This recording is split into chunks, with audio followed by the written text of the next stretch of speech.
Okay. So as much as I'm like harping on bro, it's only because the only information he sent back was that he was a guy and a seer was in the town we already knew about. Okay, is there another parallel thing back home? Hey, Klace, welcome on in. Hello. Hello. Okay. So before we get into anything like actually serious of that, we have a grand conspiracy that we need you to either confirm or vehemently deny or plead the fifth. Okay. Oh my gosh. Okay. So, the current conspiracy, after only playing 2 hours of this game, is this, okay? The Triumphant are controlling history in 2 major ways, okay? Because from what I've heard so far, they, like, basically when history started, they are writing it up, okay? The way that they're controlling history is through ice cores and through trees.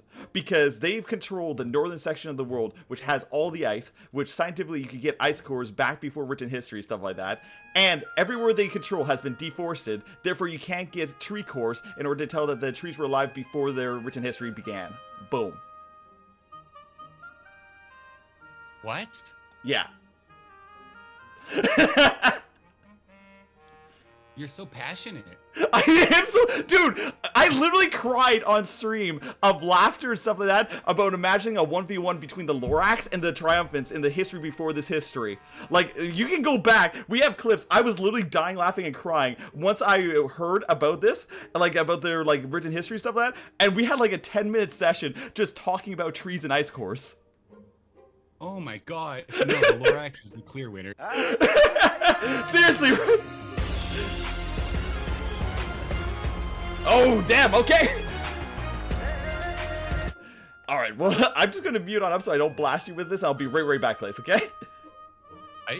Alright. There we go. I made it super short because we got you on the line, and we have so many questions. So, hit us with it. Lorax wins. Oh, totally. Scadave just subscribed. Hey there, Jeek. How is your night going? Well, that's good, because I would be mad if the Lorax loses. Okay.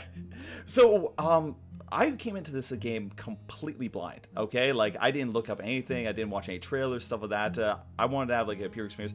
And, like, I've been surprised, as I've been going through, of, like, what kind of game features we've had so far. Because I got the impression that it'd be kind of like a telltale, kind of like just like a story throughout the thing. But it seems that there was, like, tons of branching paths, tons of, like, dating relationships, stuff like that. I had no idea we were getting into that. All of a sudden, we started getting, like, these flirty options. And then we had, like, these kind of, like, how should I put it? Like these, like explore the environment, like pick out the objects, that kind of stuff, and it's all voice acting and everything like that. Was this like your original like vision of the game, or like how did it evolve over time? Well, honestly, when we first started, we did the Kickstarter, and I didn't plan to have any voice acting at all. I was reached out to by Sean Chiplock. He voices Pro and Sylvie in this game. Yeah. And he said to me, he was like, you know, have you ever considered having voice acting in this game? And I said to him in response, no, because I don't think that's in the budget.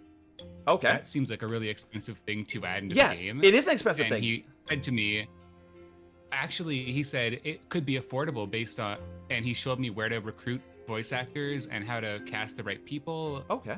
And he really helped me through that entire process to get the game fully voice acted. I could not have done that without him. Like, real talk, there's AAA games out there that still don't voice actor stuff. Cough, cough, Pokemon, cough, cough, stuff like that. Like, and I'll be real. I'm typically not a fan of like story games stuff like that. They're not my cup of tea. I like more action RPG stuff like that. And I think that having the voice actors in this thing has like elevated this game to something that I am enjoying so much that I'm definitely going to continue playing this like after this stream. Like, and I'll probably continue doing it. Something I was considering, like, if I wasn't like super into this, to have like a one-off stuff. And I had to tell you my true opinion on it, but like, this game has like engrossed me so quickly, and I really would throw that a lot with the voice actors and the story so far. I think it's elevated it to a much higher level. Fantastic choice, straight up. Yeah, it's such a game changer to have that dialogue acted out to you. Then the only thing you have to read yourself is this internal narration here. Like, I would have voice acted out this like game, like if it was just text like Pokemon, I would have done it all myself. But just being able to sit back and enjoy the story and hear, like, just the enunciations and the voice actors' take on the characters just brings them so much more to life.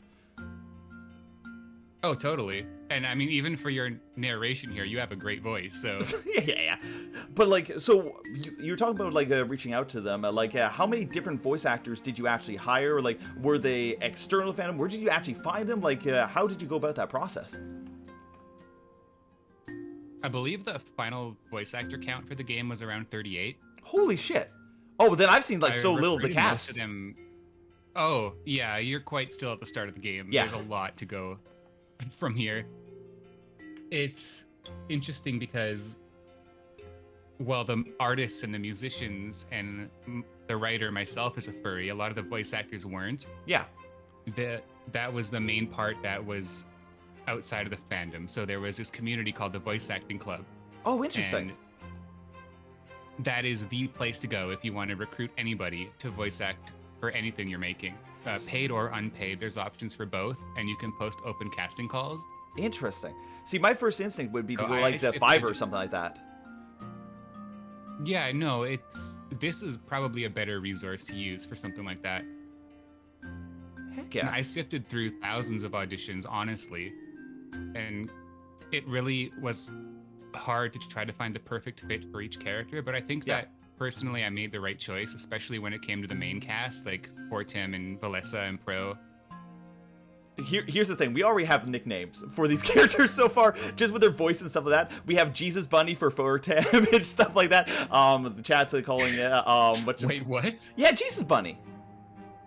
You're gonna have to explain that one. Okay, so I'll take you through the logic, okay? He's a bunny, right? Mm-hmm. Okay, and he hides his books, like, all, like, he had a line that's just like, oh yeah, you might find my books, like, all over around the place, right? So I'm like, oh my god, he's like the Easter Bunny. He's leaving us books of lore all over the world, stuff like that. And then we went like, oh man, but he's so innocent. Oh, he's an innocent Easter Bunny. The Easter Bunny is based off of like Jesus and all that kind of birthdays, like a whole Christian thing. It's Jesus Bunny. He's super innocent, stuff like that. Yeah. Oh my gosh. Yeah. Fortem is Jesus. Well, Jesus Bunny. Fortem was actually one of the main characters that doesn't belong to anybody. I made him along with Valessa. Okay. So real talk, that actually it came out of nowhere for me. Like just a few minutes ago when I was talking about Pro and like interacting with Pro, I had no idea that these characters were your Kickstarters and like their personas put into the game. I thought these were all OCs, stuff like that. So no, only a few of them are original. Okay, so which ones are original then? Like of the ones I've interacted, Fortem and Valessia. Is there any other ones that are original, stuff like that? Like in the starting area? That you've come across, no. Okay. Well, damn. Okay, well then tell me. There's only about one more. Only about one more. Okay. Well then tell me about like the whole Kickstarter process, because like we got Darth, like we got different nicknames for some of these characters. We have like Darth Furry right now and his apprentice. Oh, the game went dark. Like how did that whole Kickstarter thing like kick off? Like obviously you went to it for funding, but like can you tell us the story about how this all started? Yeah, sure. So there was a tier on the Kickstarter that let people pledge and get themselves into the game. Yeah. So I had to be a little bit selective about that because I wanted to make sure that the names of these characters and the appearance was like lore friendly to a fantasy world. What, you don't want XX4964 in your like a game? No. Well, that's the true identity of the triumvirate, but I had to be a bit selective, so I did have to turn some people down, and I had to make it clear in the that it was an opportunity, not that. Yeah. Yeah, we had to discuss it behind the scenes to make sure that it was the right fit. Mm-hmm. Did anybody? And that's how that went. Like all of those filled up real quick. Oh, I bet. Like you get to have a character in a game, and like a game as like intricate as this. Holy shit. When you first started, like how long would you say this game takes an average play? Now I'm going through it slowly because I'm enjoying every like fucking second of it. But like, how long would you think an average playthrough would go through this game? Well, if I could give you an average, it would probably be 25 hours. Okay. Damn. It really varies because we're talking about how fast can you read this narration in your head. Yeah. Versus are you reciting it to a live audience? Then we have, are you letting the voice acting lines play out? Yeah. Or are you advancing after you finished reading it? those can easily shave a few hours off the playtime. But in a streaming atmosphere like this, probably 25 to 30. Oh, I wasn't really talking about like streaming atmosphere, more just like in the game. So like, whatchamacallit, you guys have like, I'm already seeing just in the start, like all this background artwork and all the character models or different positions, stuff like that. Like how long did this game take you guys to make such a 25-hour experience? That's like a AAA title, or at least a AA titles are like 25 to 30 hours, unless they're like one of those games that are like a continuous service model. Like most games, if you get 25 hours of it, you're like, holy crap, I got like some good value out of it. And you guys are like giving this away for $20. Like, tell us about like how long and like how much like effort went through like creating a game like this. That is a good question, because this actually took until today, the launch on the Switch. It's been about 5 years since I started making the game. No, that's a lot of damage. It launched on Musashi PC 45 about 1 year, 8 months ago. Yeah. And then I was reached out to immediately after that to see if I was interested in porting it over to the Switch. Were you addressed by koalas or by different companies? Like, how many offers did you have to? Koalas. Oh, that I got a few offers prior. Yeah. But this was probably like, this was the best one that I think that I could have taken. The opportunity. Yeah. Well, they seemed very nice. When they reached out to me, they were extremely nice. Oh, totally. It's been a pleasure working with them. Okay, so it took you guys... The PC version it took 3 years to make the game. Okay. And then that was the PC launch. Then it took about 1.5 years to take that and move it over to the Switch in a port. What was the most difficult thing about porting this game over? It was probably, honestly, making sure that the... like the UI work? That is a tough question, Jake. Yeah, I'm sorry. I'll softball you from here, okay, bud? Because it was all pretty tough.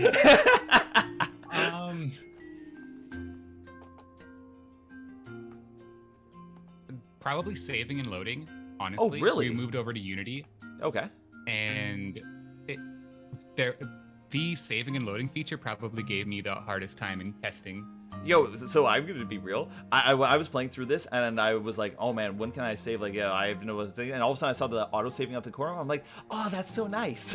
Like it's just like really, because I've had games on me recently that didn't have autosave crash, and I've had to redo like whole levels. And in a story game like this, I would be like, oh no, I have to skip, right? It was such a breath of fresh air seeing like an autosave feature up in the corner. I'm like, oh, thank fuck.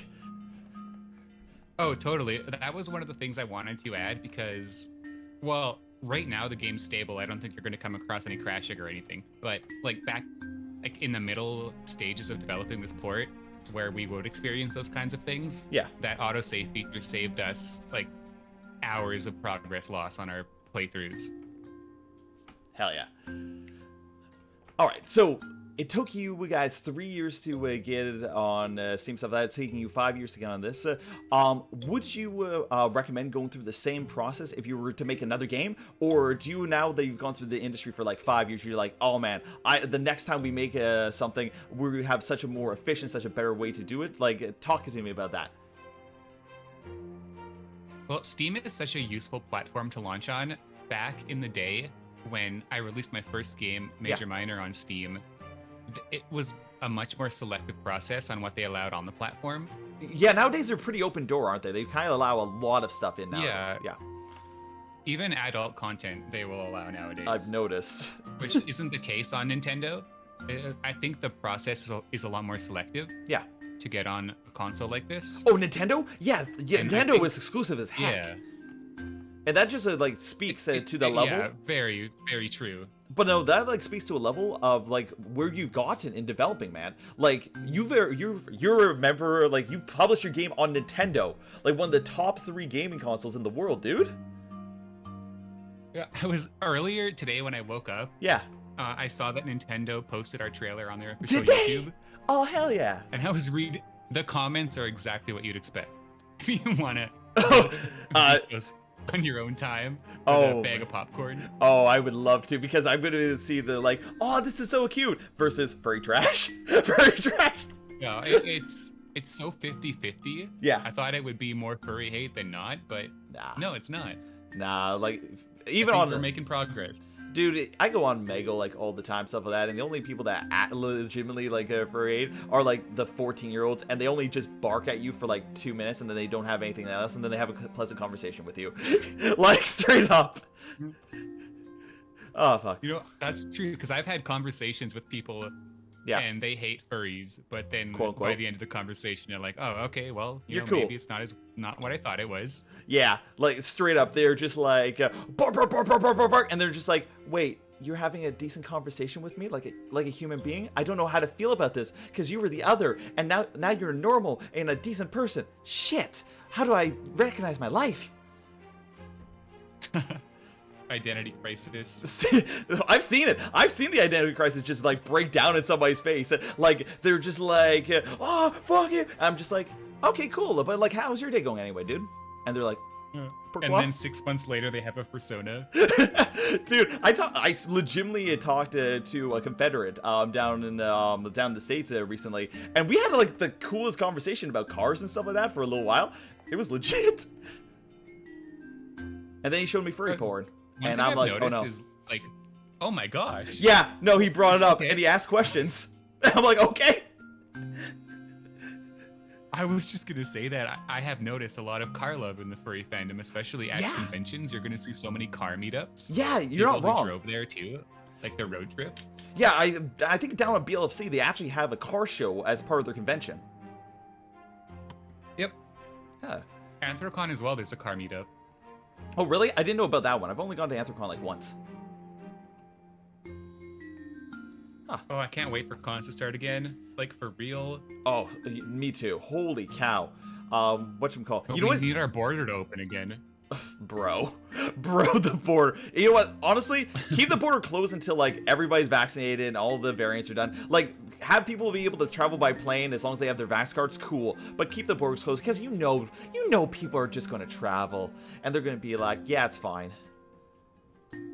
Yeah, I think we need a few more months before we can do that. Yeah, like I'm actually super I'm happy. holding out to visit MFF in December. I think that is. I think that's realistic. That is 100% realistic, yeah, because like I'm not sure what is down in the States, stuff like that, but there's like a 16-week time delay between your first shot and your second shot up here in the BC, stuff like that. So like if I think they're doing like 2 weeks down in the States, I'm not quite sure, but like at least give the time for like lots of people to get their shots and everything like that and have it set in. Yeah. 'Cause I'm over in Manitoba, and that's like the COVID hotspot of North America right now. Really? So it's getting better everywhere else, but it's so bad here that we're not allowed to have anyone visit our house. Oh, that was like us like maybe 2 months ago, yeah. You can only interact with members of your household indoors and outdoors. You can't go to a beach. You can't go to a park. Dude, straight up, Ontario Yeah, only after for a couple more Christmas, months, holy though. cow. Ontario after Christmas, holy cow. They came back with that variant and everything just like, poof. You can 100% pin the growth of the outbreak to those holidays. Yep. Christmas, Easter. Yep. It's crazy. And you know for sure, it was those like, we gotta go see our friends over in Britain. Oh, we haven't seen them in a year, so we're just gonna go over there. And then those ones, they came back and just decimated us all. Yeah, it kind of sucks that those people that broke the rules made it worse on the people like us who were following them all along. But isn't that the way of the world, though? Like, everybody who... Yep, yeah, totally. Yeah. Okay. Like, I get it sucks you can't hang out with your friends, but come on. Seriously. No, like, honestly, so, I might seem extremely, like, extroverted and stuff like that, but, like, I'm kind of, like, a medium introvert stuff like that, so I actually really haven't minded a lot of, like, as long as I get, like, moderate interaction every once in a while, I'm super okay. But I know friends of mine, like Pilot, they're, like, extreme extroverts, and they're just like, oh my god, we've been, like, suffering this entire time. I'm like, I'm generally okay. Oh yeah, it's so hard on some people. Yeah. That's what sucks so bad. Like, I'm not sure, like, if you do things exterior to this, but during the time that the pandemic came down, I was actually working as, like, a sales manager and a technical manager at a company, stuff like that. And my daily job would to talk to about 40 to 200 people at their houses in the middle of the pandemic and stuff like that. So I'm like, yeah, you guys wanted to see people? I'm good. I don't need to talk to anybody else. I'm fine. Wow, that sounds intense. Oh yeah, well, that business got sold, and I moved on from there to do my own stuff like that. But like, is doing this like video game production development your full-time job right now, or like, what is the day in the life of Klace? So I really like watching Vine compilations. The Vine? Man, that is aging you. That is age dating you. You're not a TikToker. You're not a YouTube shorter. You're a Viner. Oh yeah, rip Vine. But yeah, so this is my full-time job. Ever since the first game, Major Minor, I've been able to do full-time game development and writing. Yeah. So before that, it was all retail. I used to work for Target before they left Canada. Oh, oh, I'm sorry. I was a manager for the mobile department of cell phones. Yeah. And then I worked full retail. Like, I used to work as a chocolatier. I could dive at chocolates, making chocolates all day. Dude, that one was fun. There's a chocolatier like I just started a new job like maybe like 3 days ago or something like that. I'm at a Julia place, but TLDR, there's a chocolate factory like right outside it, and every single time I enter, it's when they're starting up, and you can just smell it like starting up, and every single time I leave, they're shutting it down, and they have their chocolate like on discount, the ones that like weren't sold that day, and it's so tempting every single time. Oh yeah, you know what's something cool? Like, what? When I worked at the chocolate factory, what didn't sell that day, like, I got to take it home. Oh, are you kidding me? Bro. So yeah, so I would give it to friends, family, or other stores in the mall at the end of the day. It was really cool. Are you like me and your metabolism doesn't really like allow you to gain a ton of weight? So you're just like, I can eat all this chocolate and not give a fuck? It's a mix of that and the fact that I do a lot of cardio. Okay, so a lot more like me. Like, I'm like a 180 athletics of that. Like, you, what kind of what do you call that? Athletic stuff do you do? I don't like to lift weights personally. I just like to run. It's fucking boring. Yeah.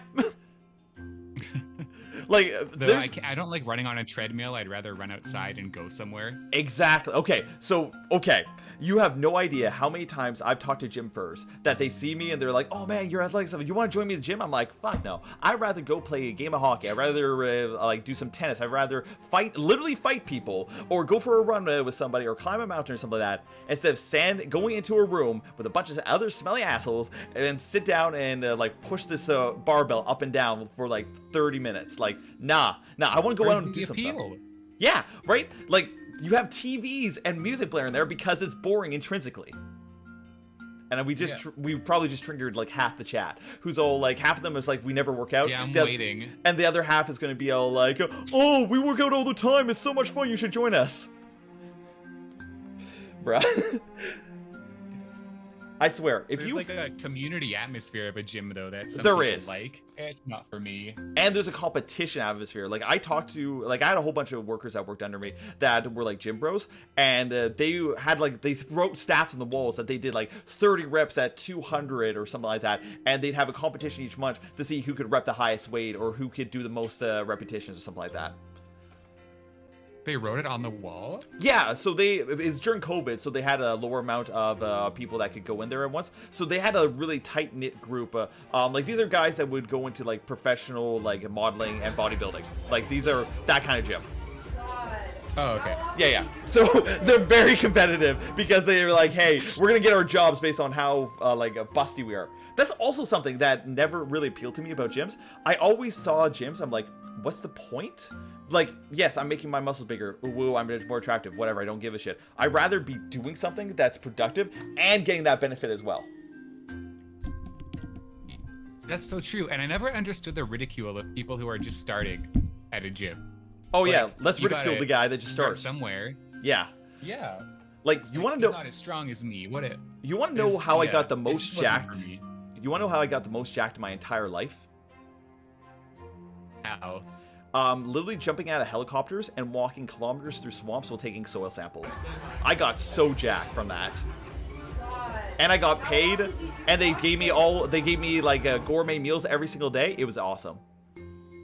Soil sample. Is this how you came up with the tree theory? No. So my background is I'm an analytical geochemist, stuff like that. I used to work for mines and a whole bunch of stuff like that. So I know a lot about science. TLDR, I know a lot about science. That's so cool. Yeah, so one of my very first jobs when I was still in university is they would fly me out in helicopters and throw me in the middle of the woods, and there'd be like wild bears from polar to grizzly to black. There'd be wolves, and those weren't the dangerous things. The dangerous things were the moose, because the moose were territorial and they would charge you and they wouldn't be deterred because they're moose and they don't give a fuck. And what my job was is I would take soil samples of clay, so I'd have to get past the soil and get the clay and pull it out, and then I would bring it back to the lab and I would mix it with cyanide and run it through some siphons and analytical instruments in order to determine how much gold radiation was trapped in the clay. Because when gold exists, about maybe 3% of all gold is in a radioactive state that decays down to a good gold, like a natural state, and that radiation gets trapped in clay, and that clay doesn't get interacted with, like the bottom of that clay doesn't get interacted with water, so you can map an entire area of how much gold there is just by clay deposits. Okay, well, I understood the word clay. Yeah, don't worry about it. No, I'm just joking. That sounds so cool. It's repetitive because you have to take a clay sample every 50 meters, and you have to go in the most straight line as possible, and you do that with like a compass. And they used to hire just like high school students to do it. And they fucked up so badly that they decided to hire somebody with education that their career was actually on the line to do it right. Well, that was their first mistake. Yeah, well, they were kind of trying, like, mines will, like, all companies will try to go to the lowest cost denominator, and they're just like, oh, well, we'll just send a bunch of kids out to collect clay. And what they would do is they would go to the local river and just take tons of samples out of the river and just chill at the river for a while, and then they walk to their pickup point. And then they'd write in the thing, yeah, we took them here, here, and here. But then when they check back on their GPS that tracks everywhere they go, they were just hanging out at the river all day. Huh. Yeah. That's probably not the best idea. No, because one, you aren't allowed to take clay samples in the river because the water washes away the gold stuff, and two, stop being a lazy asshole. But yeah. So, back to your game, because we're just talking about science stuff of that. Oh, no, yeah. Yeah. What is your next big plan? Like, do you, like, obviously there's a lot of stuff you can't tell me if because it's stuff in the works, but what's your next big thing? Where are you working towards? I don't have anything too concrete to say about that. Okay, fair enough. Because this is the end of like a 5-year journey. I'm like, okay. Oh, this is like your side relief. Wow. Oh, okay, you're having a little break here. Okay, so this is like your big side relief. You're having like a lot of fun. You're just like, oh, thank fuck it's done. Just subscribed. Yeah. Fishy 11 Pog, Fishy 11 Hyper, Fishy 11 Bamf, Cyber Wolf Raid Packer, Fishy 11 Pog, Fishy 11 Bam. And this whole Save the Universe storyline. I wouldn't mind writing like a slice of life-esque story instead of something like this. Okay, that's actually something I wanted to ask you about, because like, so this is a very distinct type of game. I was going to ask you, would you want to make another game that's like a storytelling game like this again, or would you like to attack another genre maybe in the future? I think that like my strength would lie in a game like this. Okay. Like a visual novel, something that is really reliant on the writing and the dialogue. If I were to branch out into something else, I would need to bring on more people who were trained in how to do something like that, because I wouldn't be able to do it myself. Absolutely, yeah.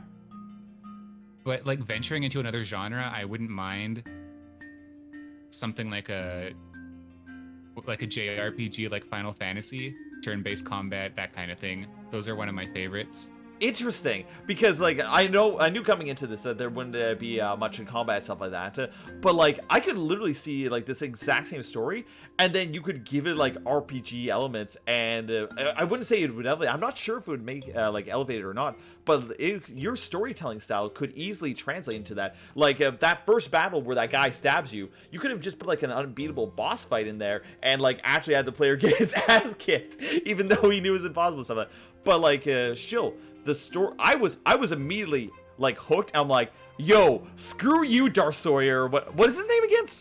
I'm bad with names. Sovie? Yeah, Darth Sovie. Fuck you, Darth Sovie. I literally, like, very early on in development, it was so clear to me that I wanted to have that Darth Vader, Emperor Palpatine, apprentice, master dynamic. Oh, was it? That was the... I was just projecting into that. Was the intent. Oh, hell yes. Man. The influence from Star Wars in this game is so heavy near the opening, especially how we start with the text scrolling along the screen. Oh, okay. So wait.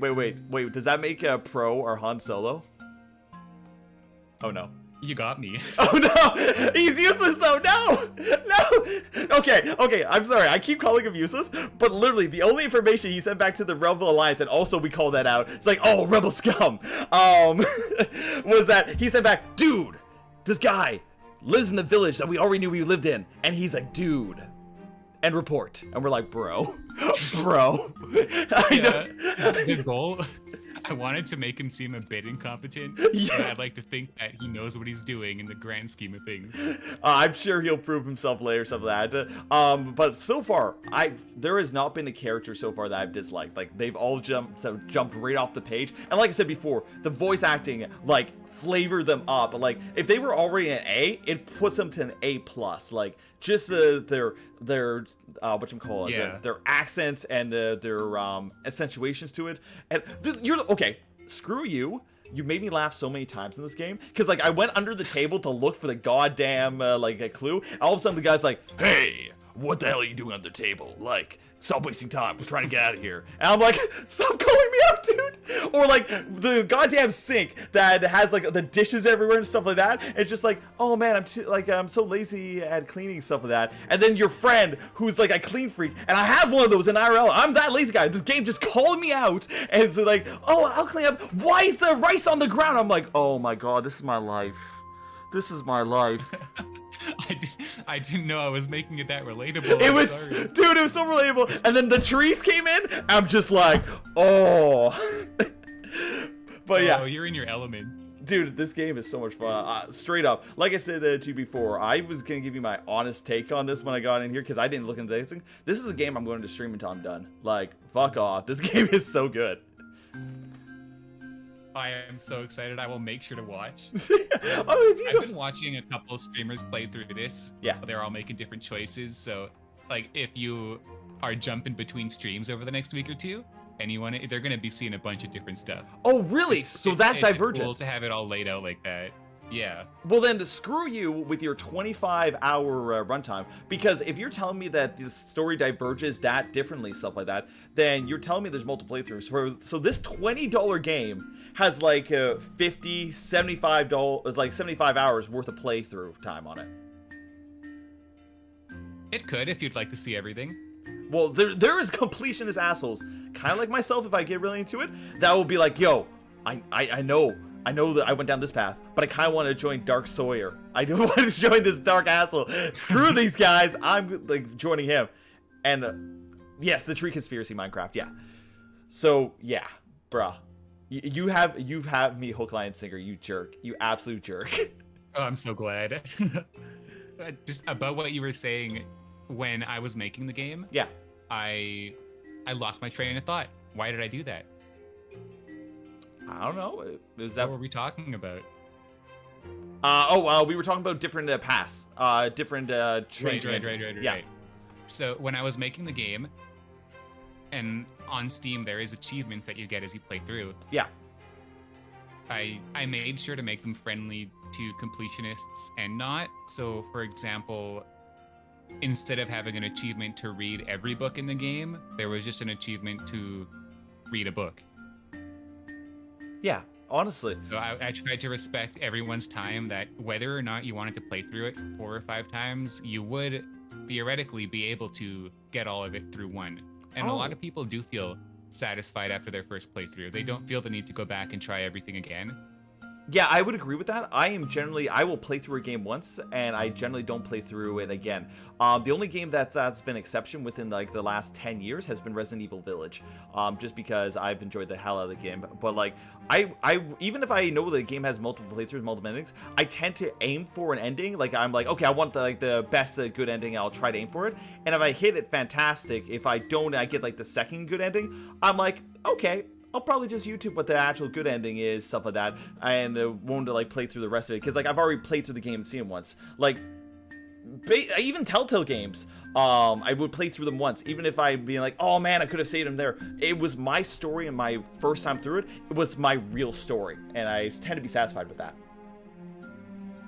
Yeah, I like to think that if you're making a story-heavy game with multiple endings and branching paths, that if the player is satisfied with what they have at the end, that's a good sign. I would agree, yeah.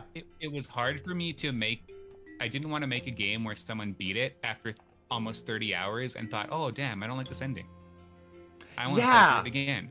Yeah. So I try to reward people's time that they're giving me. That's why I think, well, if you want to play through it again, that's fine, but I hope that you don't feel the need to.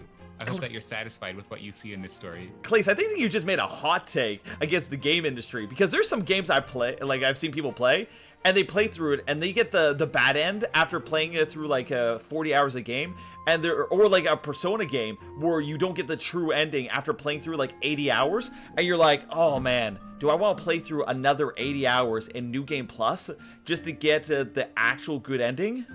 Like, it's like some of the games just put like this like wall between your satisfaction, and the whole time you're playing it, all you're thinking is just like, man, I'm just doing this to get the good ending. I'm just doing this to get the good ending, stuff like that, instead of actually enjoying the journey. Yeah, the hope is that every ending is the good ending. And so far, people have been having that takeaway. So, okay, as a writer, so I've how should I put this? I wouldn't say I'm a writer, but I've been running a D&D campaign for 5 years straight, level 0 to like level 20 and beyond, that kind of stuff. And I've had to write a very cohesive story and stuff like that, with multiple endings available to them, stuff like that. How, as a writer for you, did you conceptually path out these multiple divergent pathways and multiple possible endings, stuff like that? Because I don't know if there's multiple endings, so like I have no idea on this, but like, as a writer, how did you go about that? Because I know a lot of people, when they try to write a story, they write it from start to finish, or from ending to start. How did you conceptualize how to make these multiple branching paths as a writer? Well, one of the main things that I did was I looked at some of my favorite games that involved those aspects. Yeah. Those examples being like the Mass Effect trilogy, Fallout New Vegas, Fallout 3 even to some degree. They had a very clear-cut way that they did their branching paths and endings. Yeah. And one thing that I liked about Fallout New Vegas is that New Vegas was great. It wasn't so Holy much shit. there was multiple endings. Yeah. It was more what you did with the world you played in for that 40 hours would be reflected in your epilogue. Agreed, yeah. And that stuck with me for a long time. So I tried to model this game after the main inspirations, Fallout New Vegas and Mass Effect 2, which are some of my favorite games of all time. I've actually never played Mass Effect 2. I haven't played any Mass Effect game. I think you'd like them if you like this. Oh, well, there you have a remake coming and out. Don't mind shooting every once in a while. Oh, well, that would probably just make it better for me. Like, I like action games, like action RPGs. Like, some of my favorite games are like, whatchamacallit, it's not Just Cause. Oh my god, I'm blanking on the name. Holy shit. Have you ever heard of a not so famous game called Legend of Dragoon? That's one of my favorite RPGs. Are you kidding me? Dude. Yeah. Dude, it's literally my favorite game battle of all. System with the additions. Yes! Holy shit! Like with the rhythm. Bro, almost nobody I talk to knows about Legend of Dragoon, because Final Fantasy VII came out at the same time. So good. It's so good. And like, I played through. Okay, you know Lavitz, right? I was so young when I played this game that I didn't know how to pronounce it, but I played Pokemon, so his name was Lavitars. After a combination of a Lavatar from Pokemon and Lavis, his name, Lavistars. Oh, man, if there was any game, like, after they remake Final Fantasy VII, they should remake fucking Legend of Dragoon. Oh my god. Oh, people have been asking for that for decades. Yeah. Even a sequel. Yeah, it's so good. And the entire chat's gonna have no idea. I think I heard sometime that they were thinking of a sequel, or that they thought of putting Dart into the PlayStation Smash Brothers game. Uh-huh. But they decided not to because not enough people knew who he was. That's the problem. This game is so underrated, but the people that know it, it's so high up. It's like, it is my epitome of like what a good like turn-based action RPG should be. Like, oh, totally. Yeah. And turning into the that's so cool. The transformation sequences. Honestly, so looking back in now, it's a little bit like Sailor Moon-esque, but still, it's so cool. Yeah. Like, well, that's why I dig it. Dude, Rose, her goddamn Dragoon abilities were, at the time, me and my little brother just laughed our asses off it. Looking back now, I'm like, oh my god, that was so sexual. Oh my god. Oh, totally. I had the hardest time learning Lavitz and Albert's. They're so difficult. Like Gust of Wind Dance. Yeah, they're just like, they were the hardest ones. Like, oh my god. My first playthrough of Legend of Dragoon, I didn't understand the addition system, so I used double slash for the entire game. And the game actually adapts itself to let you use double slash for the entire game. But my second playthrough of it, I had no clue. Yeah, it adapts itself just slightly, not a lot, but just slightly, to allow you to use double slash for the game. But then when I got older, I'm like, oh, the additions are actually really good, and you train them all up to get their master additions, all that kind of stuff. It's cool that they let you do that, because that reminds me of Kingdom Hearts games where you could equip an ability that doesn't let you get experience points. Yeah. Or something to that effect. Yeah. So it still lets you beat the game right from the start, skill based. Yeah, 100%. Oh man, so you want to know something funny? Bring up Kingdom Hearts. Kingdom Hearts is actually what I started this channel on. Like, straight up. Oh, really? Yeah. Which one? I never played any Kingdom Hearts game before, so I started from 1 and went all the way through, and when I finished the last game of the series, Kingdom Hearts 3 released, and I played it as, like, the premiere. Oh, nice. Yeah, and it did terribly because I had no idea what to do on Twitch, and all of my viewers that were watching me were all like, yeah, we're gonna go watch, like, we're gonna play this game ourselves, we don't get spoiled. I'm like, shit. I had no idea what I was doing back then. Baby Jick. I think that the first time I saw you stream, yeah, you were streaming Horizon Zero Dawn. Yeah, that's like 2 years ago. I'm not sure how many months ago that was. Oh, that's probably like a half a year ago-ish. Yeah, that's a while ago. It's been a while. Yeah. And now I'm on your stream. That's so cool. Bro, the world is small, and so, like, I've met so many cool people through streaming, it's ridiculous. Like, sometimes it's just people that come on in, and, like, a perfect example, I'm not sure if you know them, but Dead Anthro, we hit it off super hard on Pokemon, stuff like that, and been DMing ever since. Like, it is so cool who you meet in the world. And, like, you're just over there in Manitoba, like, you have any idea how little Canadian furs I know? Just because 99% of the population is like, America! Let's go. It's crazy how much of the fandom or like any group is localized to the United States. Right? Like, there's tons of... The Canadian group up here, maybe we have like 150 local furries. I feel like we're kind of split up because, like, we have Ontario, which is like the Toronto, Ottawa furs, and then you have like Manitoba around the major cities, and then you have like the Calgary furs, and even they are separated from their like Edmonton furs, and then you have like Vancouver, and like the distance between all of our cities is just so vast that we don't really like cross-pollinate that often unless there's a con. Yeah, I think we should start doing that more often, honestly. Like, when's the last... It would never hurt to have more like interaction with fellow Canadian furries. Right? Like, yeah, I know Blake Fraud. I was just answering chat, sorry. Like, the last time I've gone to Ontario was like 3 years ago, which is terrible because my mom lives there. and my main reason to go there would be to go to con, and then I'll swing on by and say hi. Which was it? Vernal Equinox? Yeah, Vernal Equinox. I was actually planned to go there and meet up with all my university friends because I used to live in Ontario and go to the con and do all that kind of stuff. And then I went to Vancouver, and then the day after Vancouver ended, COVID. I'm like, nice. Oh, yeah. COVID really got in the way of my trip to Vernal Equinox that year because it was in the middle of March. which is right when it was declared as a pandemic. Yeah. Whatchamacallit, I literally and got all the restrictions were put in place. Dude, I was a little bit, I guess the word is molded or something like that. Like a little, not frustrated, just like grr. I went to TFF, had an amazing time, got my suit at TFF and had an amazing debut and had tons of fun.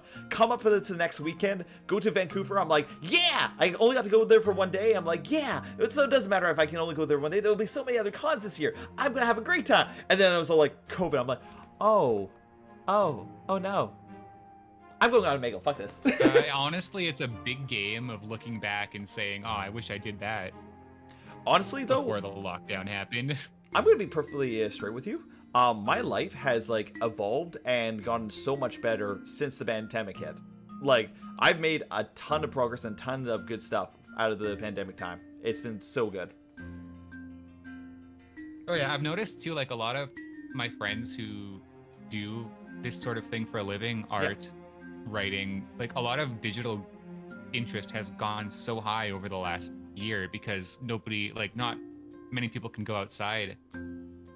Honestly, straight up. And actually, a couple of my friends, so I have like a whole bunch of friends that are just starting streaming now, which kind of bad time to start now, but whatever, do what you want to do, dude. And they're getting disheartened because all of a sudden they may have been like at like a 7 or something like that, and then all of a sudden they're like dropping down to like 4, and they're like, oh my god, does my content suck and everything like that? I'm like, no, buddy. What's happening is people are getting vaccinated and people are going out and they're doing all the things that they haven't been able to do for years. Don't worry about it. You're doing fine. Just keep on trucking, little buddy. Yeah, like I feel like because of this boost we had in the digital industry, that once the pandemic's over, it's going to go down. So people are going to be outside again. I can actually statistically prove this. So I've been part of Wild Abandoned now for about like 6 to 8 months. Whenever it started, I got right in, right? And I'm a science guy, right?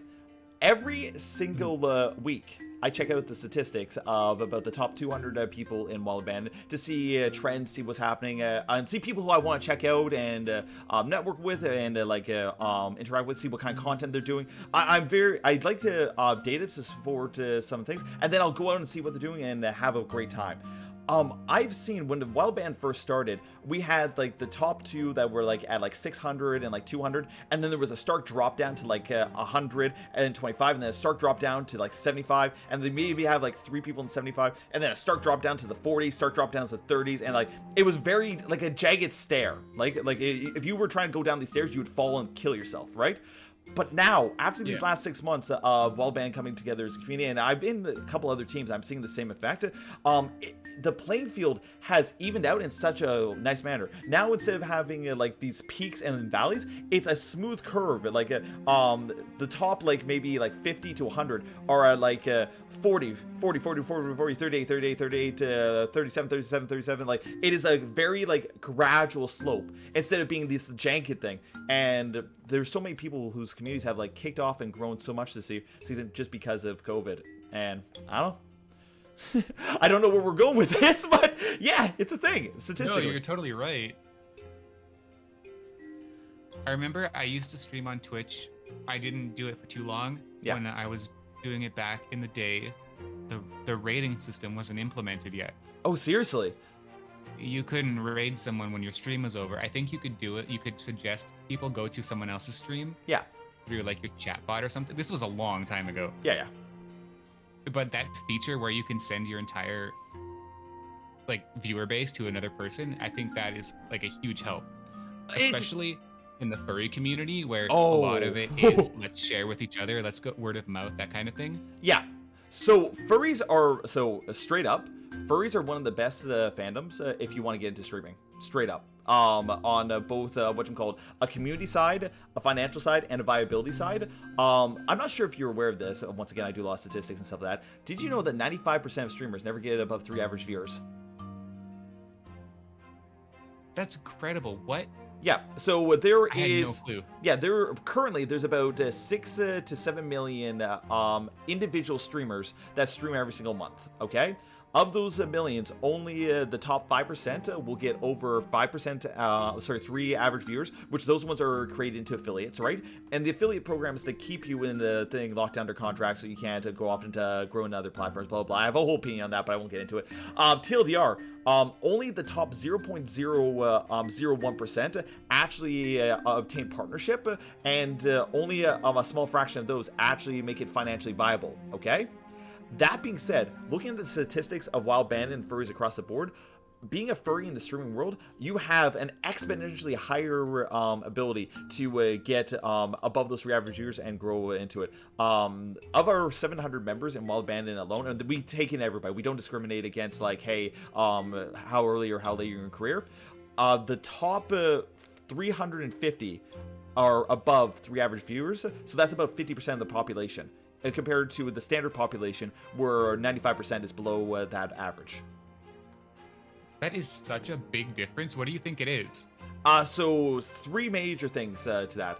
One, it's a fandom, right? So we're part of a small integrated community, and they like to support each other. The entire fandom is based on the idea of mutual support and like growing and like supporting each other, stuff like that, supporting beliefs, all that kind of stuff. So we're naturally not so much programmed but integrated to do so.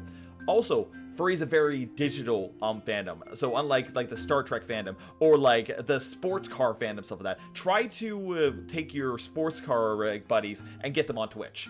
Right? Furries are already on Twitter, on Furfinity, on Instagram, on any other place that you can be like, yo, I'm drawing art and streaming, or yo, I'm doing this, stuff like that, right? Whatchamacallit. Mm-hmm. And finally, stuff like that, poof.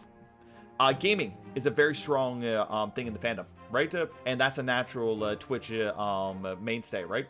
The gaming furs have always been a main thing in the fandom, and lots of furries are either working a lot and therefore want to relax with games. Yo, thanks for Arsypidis. Shared X110. The furry takeover. Just basically the furry fandom, in my opinion, is just constructed in such a way that it transitions over to YouTube and Twitch very easily, and you can see that with some of the biggest YouTubers out there. I believe it.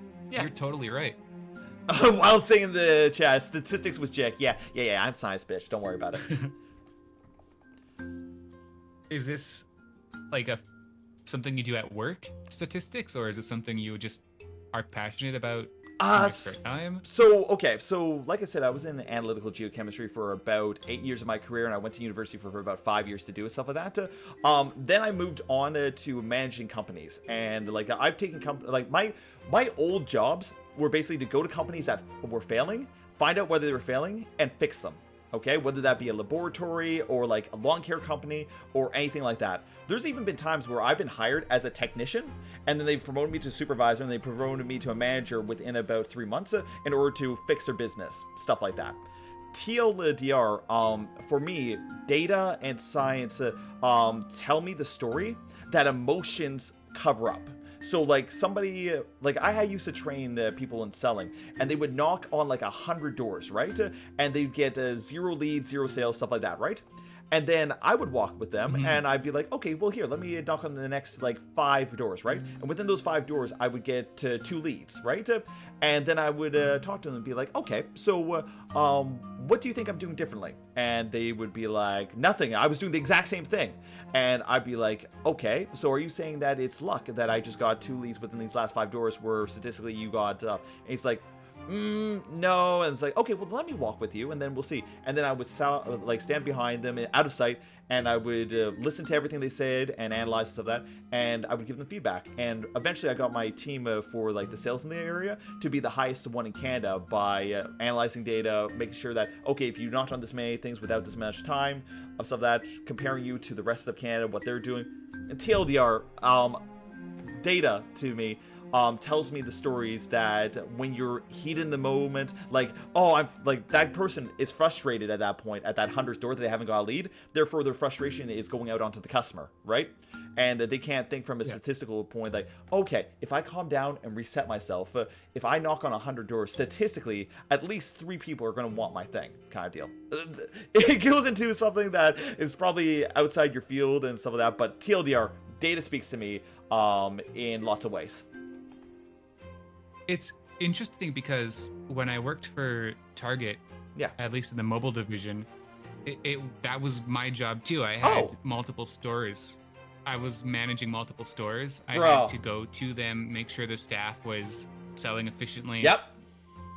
Coach them if they weren't. A lot of the times, what it really came down to was they didn't know how to overcome the objections. Yep. Oh my god, yes. Oh my god. You're speaking my language. Ah. Oh my god. Not only that, a lot of the times they just didn't ask for the sale. Yeah. Dude, so straight up, okay, and that's one of the most important things. Absolutely. So you're from my world. Okay. So I've walked into this jewelry business, right? They have a manager there that is absolute dog shit, okay? And I'll probably replace them in a month without them knowing it. But TLDR, I've just gone in for a part-time job just for some extra side cash because, like, you know, cons are opening up and I want to be able to travel and all this kind of stuff.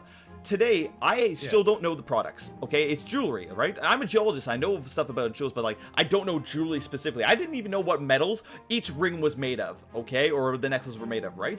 I've sold over $2,000 worth of stuff today. And I only had an hour on the floor of my 7-hour shift.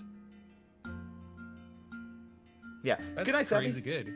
Well, yeah, because I would just walk up to them and have a conversation with them. I'd be like, oh, hey, sir, how you doing today? Oh, what you looking for? Awesome. Oh, you're looking for this very specific thing that I don't know where it is? Well, I'm going to walk around the store with you, and we're going to point out some things, and then when I find it, we'll find it together. Let's go. Yeah, like, you'd be surprised how much product knowledge doesn't matter as it much really as doesn't. Your personality does. Absolutely. Like how you're interacting with them. Like, I used to get countered. A lot of people would stare at a book trying to learn about every phone, every spec, what was its processor, what, you know, that kind of thing. It didn't matter. No, it doesn't matter at all. No, like, really, your personnel skills and your charisma coming off to the customer is like 90% of the battle. The other 5% is actually like securing the sale, and the other 5% is collecting information. Yep. Like, there's been so many times when I was training people, and they're like, oh, it's so easy for you because you've got like 2 years of experience doing this. And I'm like, okay, at the next store, I will not say anything at all about the product whatsoever. And we'll get the sale either way. And I would do it, and they'd be like, oh! I'm like, just talk to them. Here, I'll guide you through it. It's okay, buddy. So the number one thing that I found was, like, open-ended questions. You don't want to ask a yes or no. Exactly. Holy shit, because if you give them an open-ended question, they can tell you exactly what they want and why they don't want it, right? If you ask them a yes or no question, they're just like, no, and you have no information to move forward with that.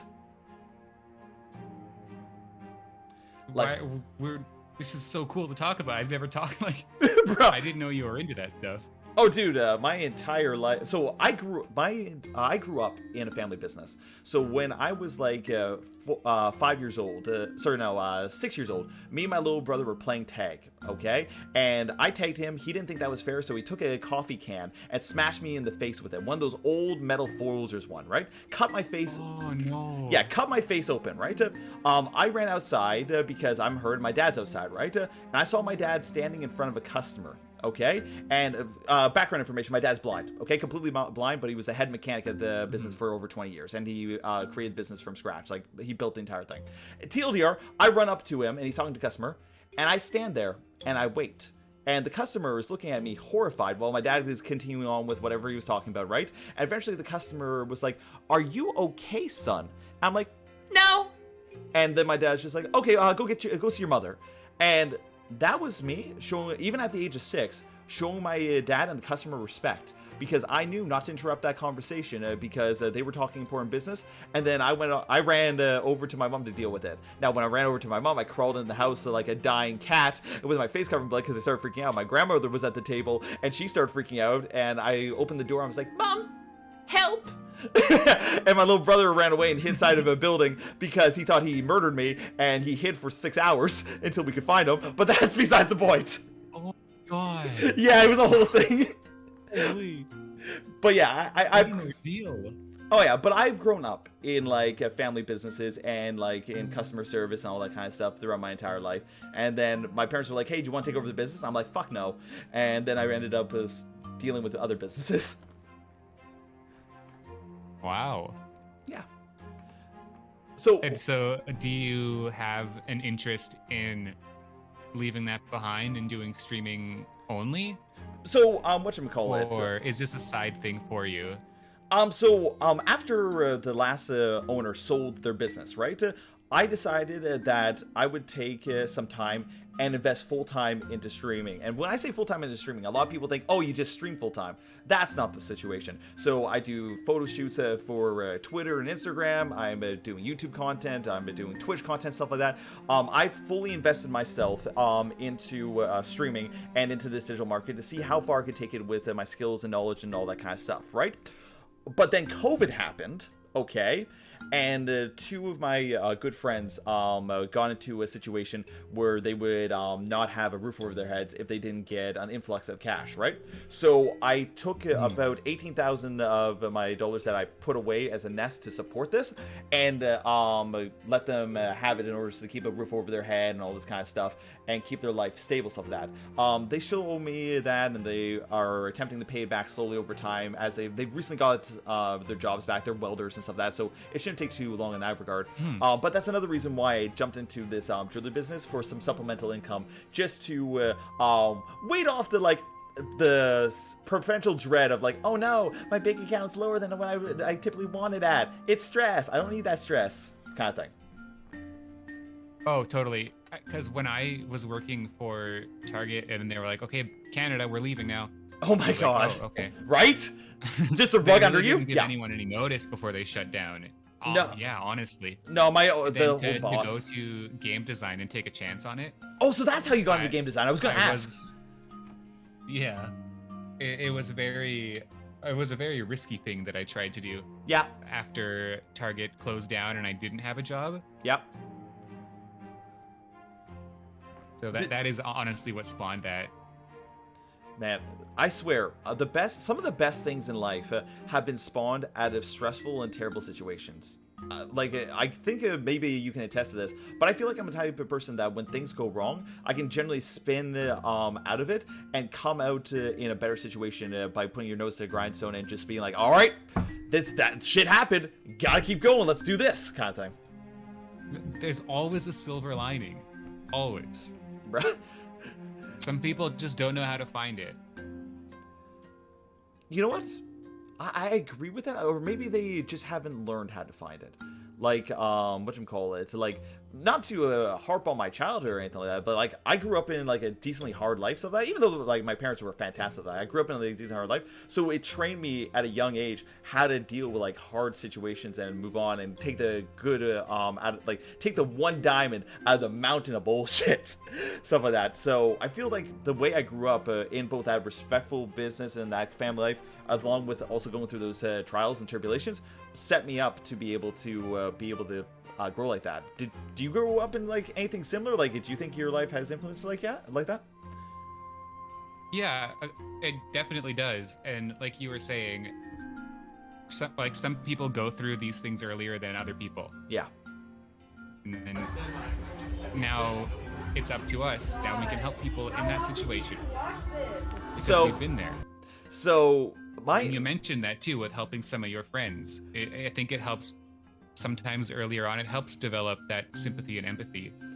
So I've made mistakes, like not so much I've made mistakes, but I've made like a mistake in one regard, but I'm glad I've made it in this regard. Ever since I've started doing content in any sort of way, shape, or form, I've always left my DMs open, and I've on Twitter, on Discord, whatever, stuff like that. And whenever somebody comes to me, stuff like that, even if it was simple hi, I always reply back to them as much as I can, stuff like that. But I have had lots of people that have come to me with like deep, intrinsic, like attacking their soul kind of problems, and I don't know why, but I can't ever like leave that alone. And I've gone out of my way so many times to talk somebody through their situations and like basically give the wise chicken life to that situation. And 90% of the time they come out of it like shining on the other side. Like, I can't hold their hand, but I can give them that turned perspective, like, hey, this terrible stuff has happened to you, and I know you're really depressed about this, but let's like talk through it and like pull out those feelings. And the amount of people that have had repressed childhood traumas is ridiculous. Holy shit. Yeah, and it's kind of like a cycle too, because if you help someone through that, yeah, they're going to have the skill set to help someone else through that when they need to do that. Absolutely. It's always keep giving, because that is something that keeps on giving. See, and this is why I don't mind furry. So, like, when I was young, like, I've been furry adjacent for a long time. Like, when I was 10 years old, I accidentally found the fandom through National Geographic and the FBI, and that's a whole story on its own. But long story short, I've been furry adjacent since I was been like 10 years old. I only entered the fandom in my like late 20s. Yeah, late 20s. Like, I was a furry adjacent for like 15 years, and I didn't associate with the fandom because I saw it as cringy. I saw it as like something I could just easily be bullied for. So that I didn't want to associate with it. I enjoyed it, but I didn't want to associate with it, right? I found while working through the fandom, I can see that there's different people at their different points of their life where the people, I'm not going to say they're at the top, but they're people that have social skills and they stuff like that. And then there's a large majority that are at different places of their life, and they come into the fandom, and I see that they're coming from hard situations, that they haven't had the ability to develop their social skills, and therefore you have this massive plateau of people that will like, oh, woo and nuzzles you into your DMs the very first time they talk to you or something like that. But I accept that. Oh, yeah, boundaries. Right, but I accept that because these people are coming from those hard situations into a place that has finally allowed them to experiment and express that way, and they're overcompensating. And by them being exposed to other people and not getting immediately shunned out after they go that far, they're able then, after they get past that, like, that rosy stage where they overexpress, they'll come back to a normal and, well, you know, relative normal, and they'll be able to become like a more functional person and grow as a person as a result of that. That's what I truly see the furry fandom as a mechanism to take those people that have been in hard situations, give them a place where they're safe to, whether it's LGBT or if it's just socially stuff like that, give them a place to grow and develop their skills, and then they can go out into their normal life stuff like that and have themselves a better experience in the real world. Yeah, it's crazy how helpful the fandom is in that regard. Yeah. Through the years, like, I used to have so much social anxiety that I couldn't talk to anybody. Oh, really? And then it's so cool to see how that changed ever since I joined the fandom, because, like you said, there's a lot of similar people in the fandom in that same situation. Interesting. It's more, I feel like there's a more common link. It's more relatable than other groups of people. For example, what it is to be a furry, that is different to everybody in the fandom. Yeah.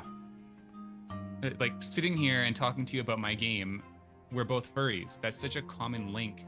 Yeah, seriously, right? That's one of the biggest things out of the way right from the start. If I was on a podcast, you know, people who weren't in the fandom, and they were to say, you know, tell me about the fandom, what does it mean to you? I'm not capable of speaking on that because it means something different to everybody. It does, yeah, it definitely does. Whatchamacallit? To be perfectly frank, like, you could see how I'm speaking like pretty normally for now, and I can go through like a whole bunch of voices and stuff like that. I used to have like an imposed speech impediment a little bit. Like a mentally constructed one, because I was bullied so much I would always second guess what I was about to say, and therefore I would always stutter on everything I would say. Huh. Yeah. So I used to have a speech impediment myself. I it's a little bit different. I couldn't pronounce my R's. Oh, so you were like the French. Okay. So it came out as that uwu cutesy speak almost. Oh my god. Oh my god, fucking Klace. You could have wrote this entire game. Hello. How are you? We'll release the uwu speak patch. Oh my god. But yeah, no, it really does mean a lot to other people. People come to, have you ever, this is back to Data Jik, have you ever seen how the fandom is differentiated by topic? In what way? So basically, there was a data analysis done by this panda. Basically, it took every Twitter account on Twitter that was furry that had 3,000 followers or above. Okay, and then it cross-compared everybody that they followed and saw, and like whoever was following them, and TLDR through a big math process basically mapped out where the clusters of the fandom were. That must have been so cool for you. Oh yeah, like your thing. Oh yeah, and the thing was, it was separated into four major groups. Okay, you had like the safe for work cluster, stuff like that, that held up with like Majira and all this kind of stuff like that. And then you had the not safe for work masculine male, the not safe for work what you call it, effeminized middle kind of ground / straight, stuff like that. And then you had the lesbian not safe for work section, and these three fandoms through Twitter of their interactions were distinct from each other so much that if you're at one part of like the not safe for work lesbian thing, you would never interact with these furries all the way over here at what you call the safe for work section, or you would never cross over to what you call the masculine stuff not safe for work section of Twitter. Like there was these large like clusters of like data points and interconnected webs, and there was one kind of like social cliques, or kind of like basically you just, if you went on your Twitter, you would never see the other people in the fandom because Twitter algorithm would never show you them due to your interactions. However, however, there was one furry that broke that rule. It was Nonstop Pop. Nonstop Pop. Yeah, I might be getting the name slightly wrong, but TLDR, he was the bridge between the safe for work furries and literally every not safe for work furry group. He was like right dead in the middle and connected them all. Yeah, dude. That is a burden I would not want to have. He's literally the middleman. Now, obviously, the data would be traceable if you didn't cut it off at a certain point. That's why the 3,000 comment followers was the cutoff point. So this is only really showing you interconnections between people that have accounts of 10,000 basically plus, but it's still cool data nonetheless. Oh, good night, Axel. Yeah, is there a link to that? It's on Twitter. I'm pretty sure somebody in the chat can throw it in. It's whatchamacallit. I saw somebody talking about it at the same time I was talking about it. I could probably find it for you later, but it's gonna take me a lot of searching. My Twitter goes fast. That would be cool to see. It's Zenith. Zenith on YouTube too. Yeah, they did a YouTube video on it. Wow, that's like such an undertaking to map everybody that way. Oh man, like I said, I'm into science, and whenever there's data and cool shit like that, I am all over that.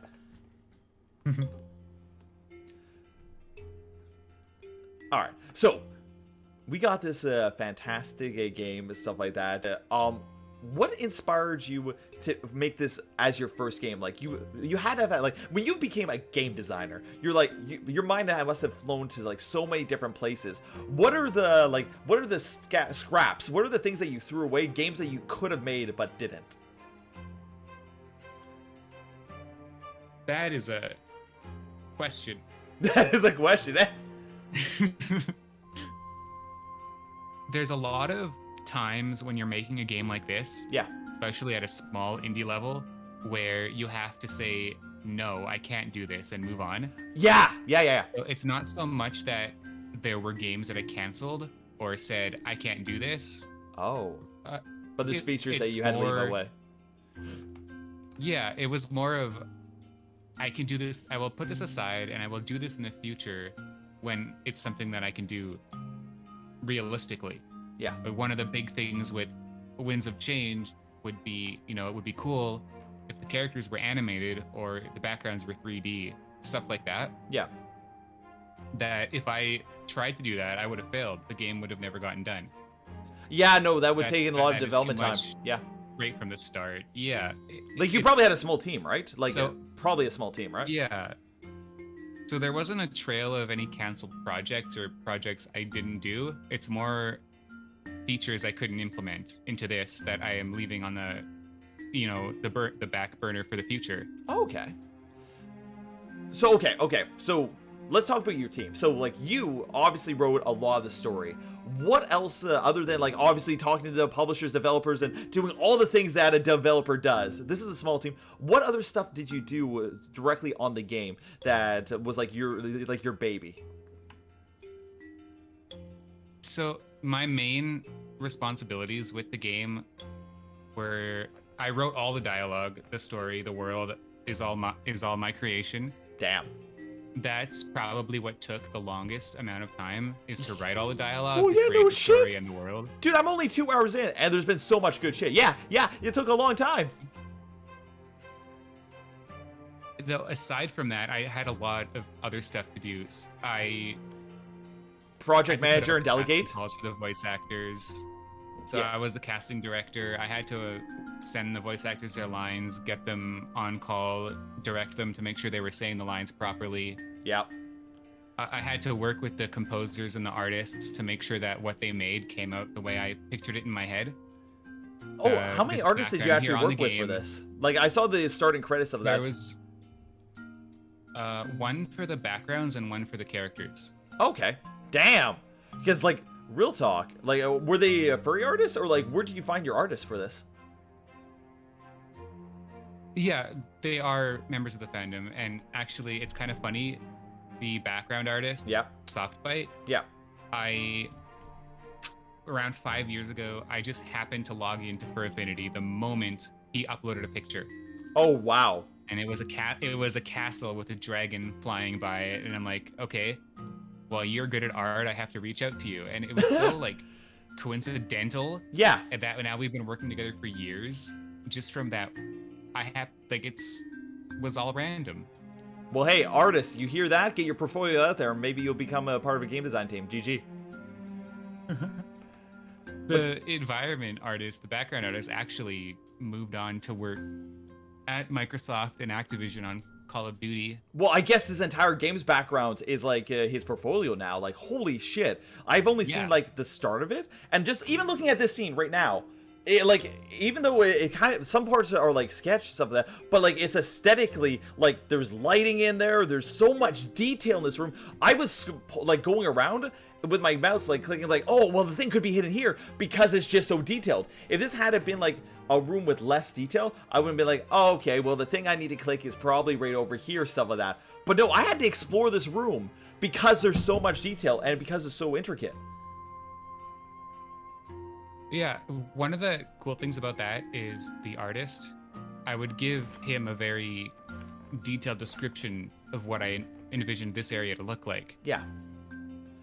But he was like, okay, well, this is going to be an interactable area, so I'm going to try to give you things like, I'm going to put a book on the table or on the shelf.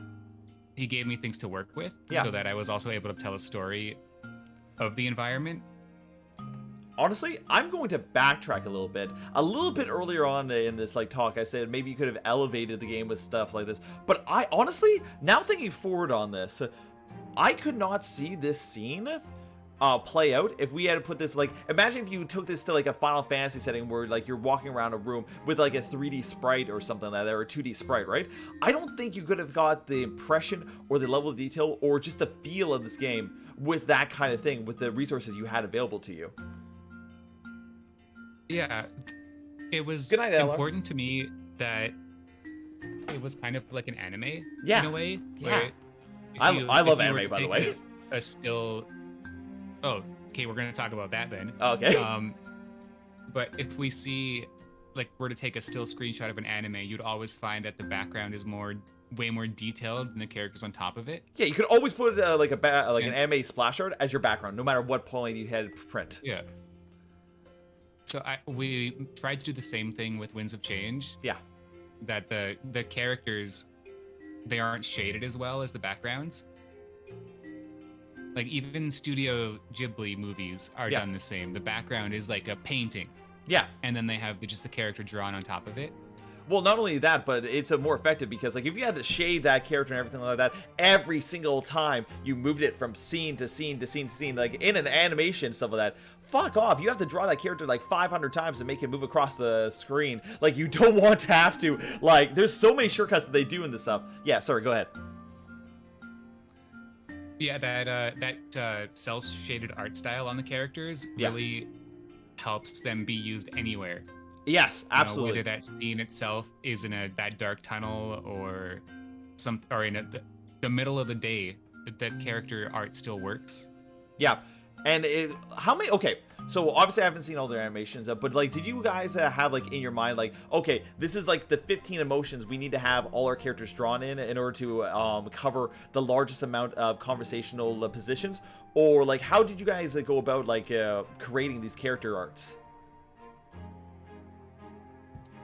Each of the main characters has about 8 to 10 expressions. Okay. It covers the bases, you know, neutral, happy, angry, sad, thinking. Oh, wooing, yeah. Yeah, oh, wooing, yeah. So they all followed that guideline, but there was some customization afterwards that was more suited to the character's personality. So, for example, they all have the same expressions and emotions to switch between, but Ulrich, you'll notice he crosses his arms more. Yeah. He has a more standoffish type defensive, of yeah, yeah. demeanor about him. Yeah. Also, he's a little shit, yeah. And so they all followed the same guideline of happy, sad, neutral thinking, but we gave them an extra layer of personality that fit that character as well. Hell yeah. Well, the personality jumps on thing. I already have nicknames for like almost all the cast at this point, just because their personalities are jumping off. I'm like, we got Dark Sovi, we got Jesus Bunny, we got the goddamn Useless Pro. Like, come on. These guys are just jumping off the page. I really like the Jesus Bunny one. I think that's great. Maybe it'll get disproven as things go on, but for now he's Jesus Bunny. Okay. And another thing is the with the character art. Yeah. I just need to think about what I was going to say here. The outfits were also important.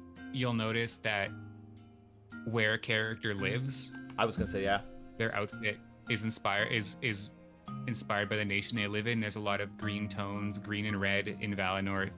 Yeah. Museo and the rebels, you'll notice they're dressed in more of a beige yellow tone. Oh, I didn't notice that yet, but yeah. The fact that there was different nations, we really tried to make it feel that way. So, each one's going to have a distinct architectural style. Each of the characters that live there is going to wear clothing that resembles that as well. But here's the real question. Why did you put the Fire Nation in the ice place? Is it because they're trying to are they trying to guard the ice cores? You off the trail. Trying to guard those ice cores, right? Yeah. Little shit. Oh man. So I kind of picked up on the regional differences just with the I think his name's Ulrich or something like that. He was wearing like a very like scantily clad clothes. I'm like, okay, is this like just like bait? And then he's like, no, I'm literally from this nation. And they start talking about how his family is like he gets to choose his family and like he can change his family on a whim and like his culture. Like I've been taking my time through this game. I've been going through like almost every dialogue to get like all the juice out of this because I'm a lore whore. You can ask Wild or some of my D&D players. I put so much lore into my stories that I don't tell my players off the bat. It's all background to allow me to choose where they're going to go and like what people are going to react to. But if they ever try to dig deeper, they find like there's just infinite well of lore behind it. And I'm jumping into your game, I'm digging, I keep finding layers upon layers upon layers. So far that I'm getting conspiracy theories already within 2 hours. I really like to hear that. That is pretty cool. Yeah. And it's interesting because you haven't unlocked all the features yet. No, I know. There is going to be there's a lot of lore in this game. And I saw you unlock the Parallel Chronicle system. Oh, so cool! Help me expand on the lore even more. Dude, okay, real talk. The second, like, we got to the point, it was only like an hour and a half in the game. All of a sudden, I saw this thing. It's like, hey, do you want to see Darth Vader's story? I'm like, fuck yes! Fuck this guy, but I want to see his story. I want to see what he's doing. And like, even if they're like just little sides, like, just jumping over there and seeing what the else was going, it's so fun. I'm already invested in these characters. Like, I'm super invested in these characters already. It's bad. I hope you enjoy the rest. I swear, some people get emotional. If you cry, I might make you cry. I swear, you're probably gonna George R.R. Martin my ass. I'm gonna be angry. I'm gonna be angry. The Red Wedding. Oh my god. Klace, do your Fursonas come a cameo in this game? Just a question. Do you have a character in this game? Or did you not DMPC this? If I would have to choose, it would be Fortim. Oh, right, because you made some of your characters. Yeah, Fortim and Valessa are my original characters, but I would probably relate myself with him more than her. Bruh, I had a visceral reaction to Fortim because he reminded me of somebody I know, like, very, like, recently, and that I've dated, and, like, they were a reflection of them. I'm like, oh my fucking god, not this again. Because, like, he's like, oh, I'm a neat freak, but I'm like kind of nice and everything like that, and I'm like, and it's super energetic. This guy's climbing fucking trees all the time. This asshole that I was dating climbs mountains all the fucking time. That was his thing. I'm like, bruh. Well, I made it relatable. It's too fucking relatable. Even the way I do have a question. Yeah. I am curious if you have decided if you're gonna do any romances or not, and with who? So out of the main cast you've seen so far. Here's the thing. I'm not so much into the romance in games, stuff like that. Of the ones I've seen so far, if I was to do anything, probably, unfortunately, the two you've created. Yeah, probably either Val or whatchamacallit. What's his name? Jesus Bunny. Yeah. Yeah. I think that's cool. Those are good choices. Well, because Val's got this like whole tomboy, a Sundari kind of aesthetic going, which screams to me. And then we got the shy boy, energetic bunny, which also screams to me. I'm like, some bitch. But like, you can romance them both. Right, but like, should you want to? Me personally, I'm a one-person man. I'm a loyal bitch. It was important to try to include everybody in the romance options, so you wouldn't come across one that's locked out based on, you know, your gender choice at the start or the clothes you choose to wear. Yeah, I've noticed that. Like, I chose a guy, and then all of a sudden it was giving me the option, hey, would you like to wear a dress to this big thing, or would you like to wear some formal men's wear? I'm like, interesting. Because, like, once again, I came into one of the more... Go ahead. I was just gonna say, one of the more important things to note is that you won't have a lesser experience with the game if you don't romance anybody. Fair. You're still gonna be able to see all these characters' personal stories to completion and earn their loyalty. The romance is completely optional. Honestly, I'm glad because I know there's a lot of people have tried to get me to play like a Neko GT or whatever it is, or like a Morris on stream and stuff like that, and like, I don't know, I'm just like not super into like romance games of that. I'm a very good at it IRL, but I just don't feel like playing that in game typically. Yeah. I'm super. Well, a lot of visual novels. Yeah. Oh, sorry. Go ahead. Oh, I was gonna say, I came into this completely blind. I didn't even know this was a part, and then all of a sudden I was just talking to Bunny like super casually, and then I did something as a joke, and it was like super woo. I'm like, oh, and then the chat was like all exploding. It was like, oh, you're going after the asexual bunny. I'm like, wait, what? What's going on? What's going on? Just give me a half a second. For the guys, I'm not going to do any macros or any redeems. That's one. Mods, can you refund them their points of that? For everybody's rating, I'm having a conversation. I'll get to you guys after conversation's done. But thank you so much for your support. Sorry, back to you. All right, I was just gonna... Wait, why do I keep having an awful attention span tonight? Where were we? I don't particularly know. You were gonna get back to anime, but we were talking directly about giving them multiple options to what you can do, and me coming in this completely blind and not knowing that you could woo the bunny and accidentally wooing the bunny. Right. Okay, so when I was designing the game, like I said, I wanted to be inclusive to everybody. Yeah. But I didn't want that to take them down a different main story path.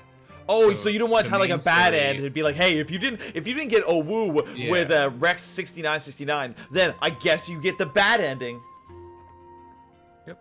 And so the main story is going to be mostly the same, depending on your choices. Man, imagine if you could beat the game by dicking down Darth Vader. Holy shit.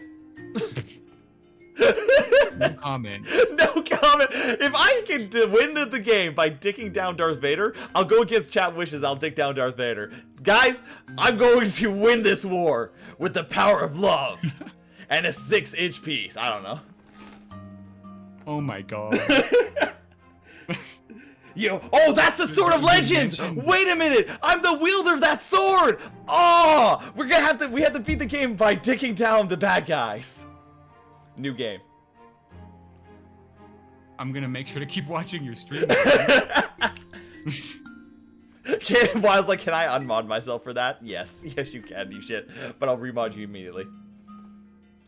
I know you mentioned Nekojishi. Yeah. There's a lot of visual novels, especially ones from Japan, yeah, where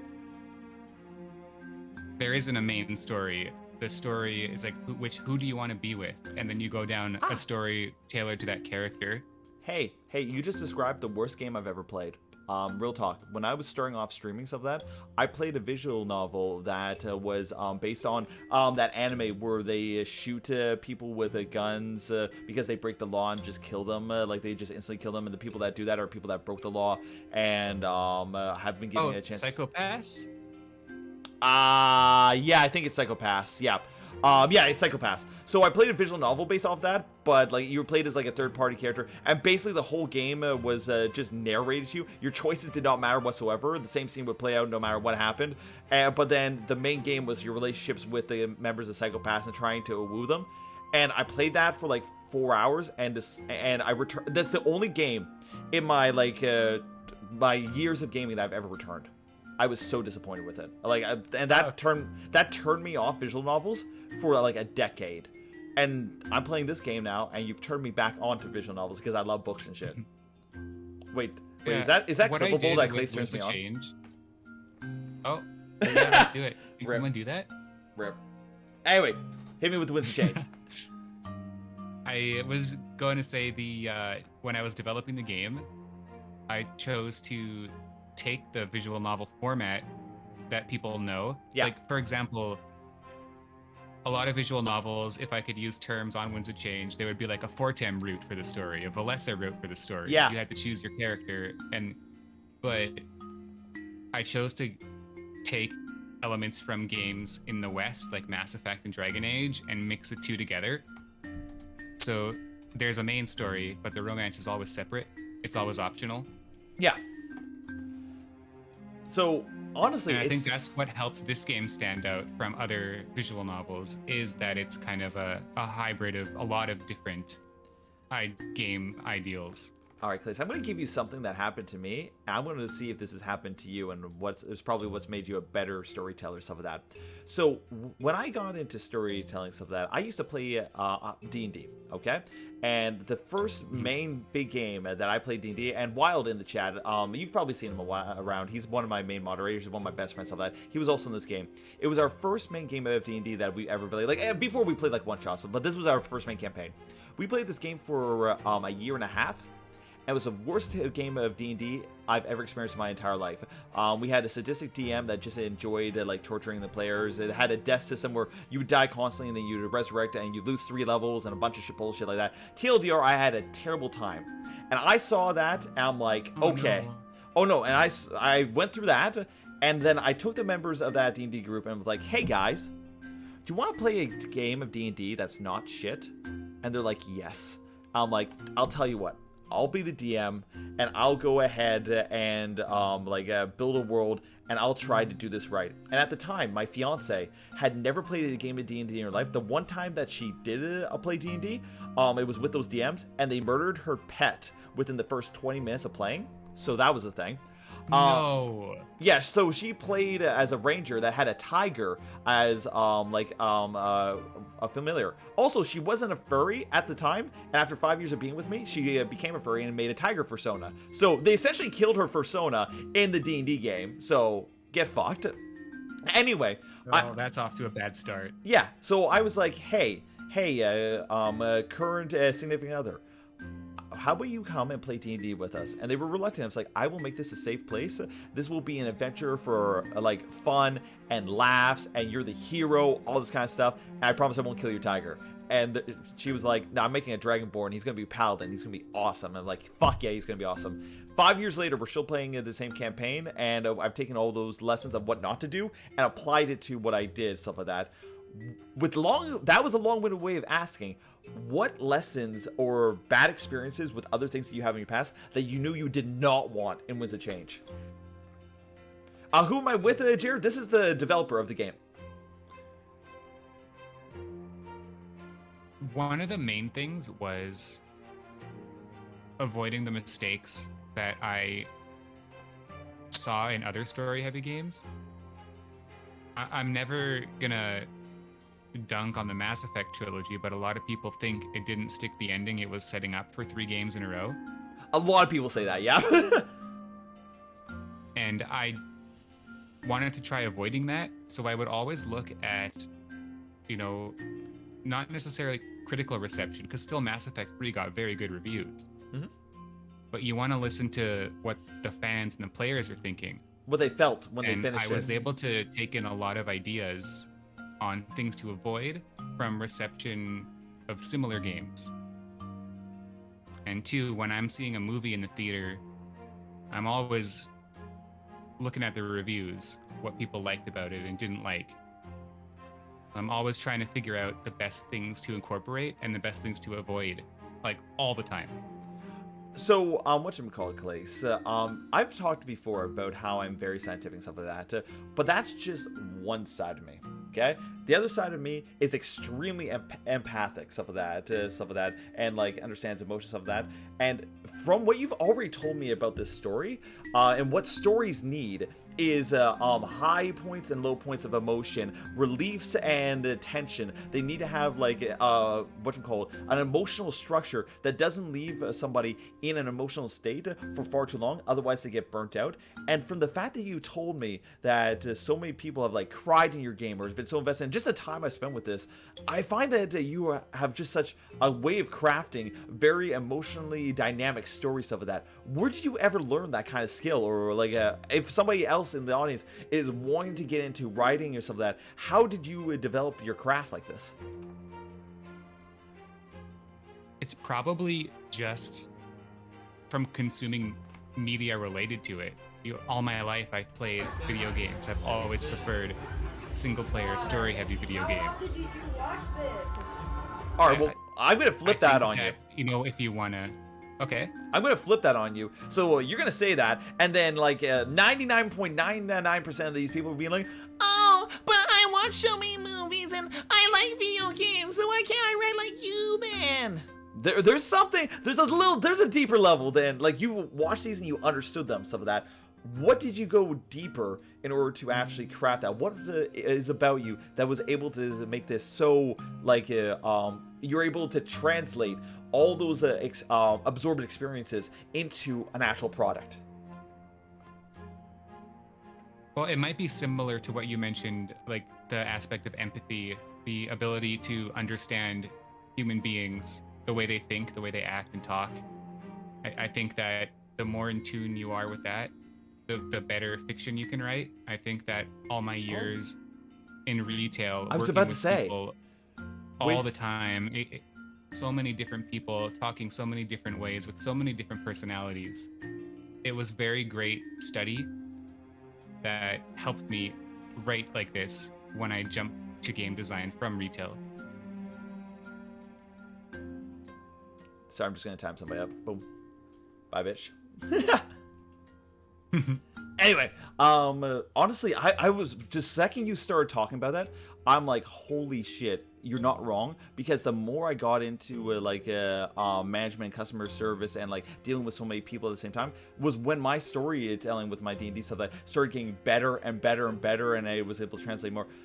Should we just send all the people that want to write books and do stories, just send them to retail for a year? Like, be like, yo, go work at Target. You'll become a great worker. You'll get suffering. You'll get comedy. You'll get all this stuff. Work at Target. You'll become a great writer. Writing boot camp. Yeah, oh my god. But here's the thing. Oh, totally. I think you have something that's different than a lot of people. Different than the 99.9%. Because here's the thing. You're an outlier, okay? As opposed to everybody else in the world, you've gone out there and you've created a game from indie all the way up to becoming like a Nintendo published product, right? You are an outlier, absolutely. So, rendering that down and like tweaking that, I think there's something intrinsically inside you that pushes you to do this thing. What kind of thing, like, how, are you the kind of person that works and works and works at stuff and like can't stop? Are you a person that works off of inspiration? Things will come to you and you'll hit it down paper and you have like peaks and troughs. Like, what is your work style, or like what is your work life kind of like that was able to get you from being just a manager that got fired to producing like a an extremely successful video game? Maybe the question was too complicated. Yeah, that's probably too complicated. Sorry. No, I got it. Oh, you got it? Cool. Let me think for a moment.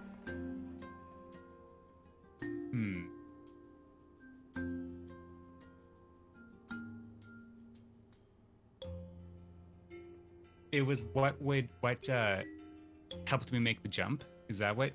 Like which aspect of my personality? More of what helped you make the distance. So like a lot of people jump, okay? A lot of people jump, right? And they jump. This is kind of like a New Year's resolution. Everybody has a New Year's resolution. I'm going to lose 20 pounds. I'm going to do this. I'm going to do that, right? Everybody's got those things. And they jump on New Year's, and by the end of the week, like 99% of them have given up or forgotten about it or stopped doing it, right? Like even myself, I told myself at the start of this month, I'm going to do 200 push-ups a day. And then life got in the way and I stopped doing that. I did it maybe for like 5 days in a row, stuff like that. And then, oh man, this thing that which was having some fun with somebody and I wanted to be physically fit for that, something got in the way. and I stopped doing like the push-ups for that day. But then because I stopped, then I didn't restart it kind of thing. So what about you gave you that drive or gave you that ability to day after day put in the work, go through all those interviews, stuff like that? What about you at your core? What would you say is the core of your being that allowed you to become successful like this? On some level, passion. On another level, I'm stubborn. Stubborn? Nice. I don't like to stop things and move on without finishing them in any way at work. So when I was at Target, I would put in well more than 40 hours a week, 60 to 70 sometimes. Oh, I feel you there. Yep.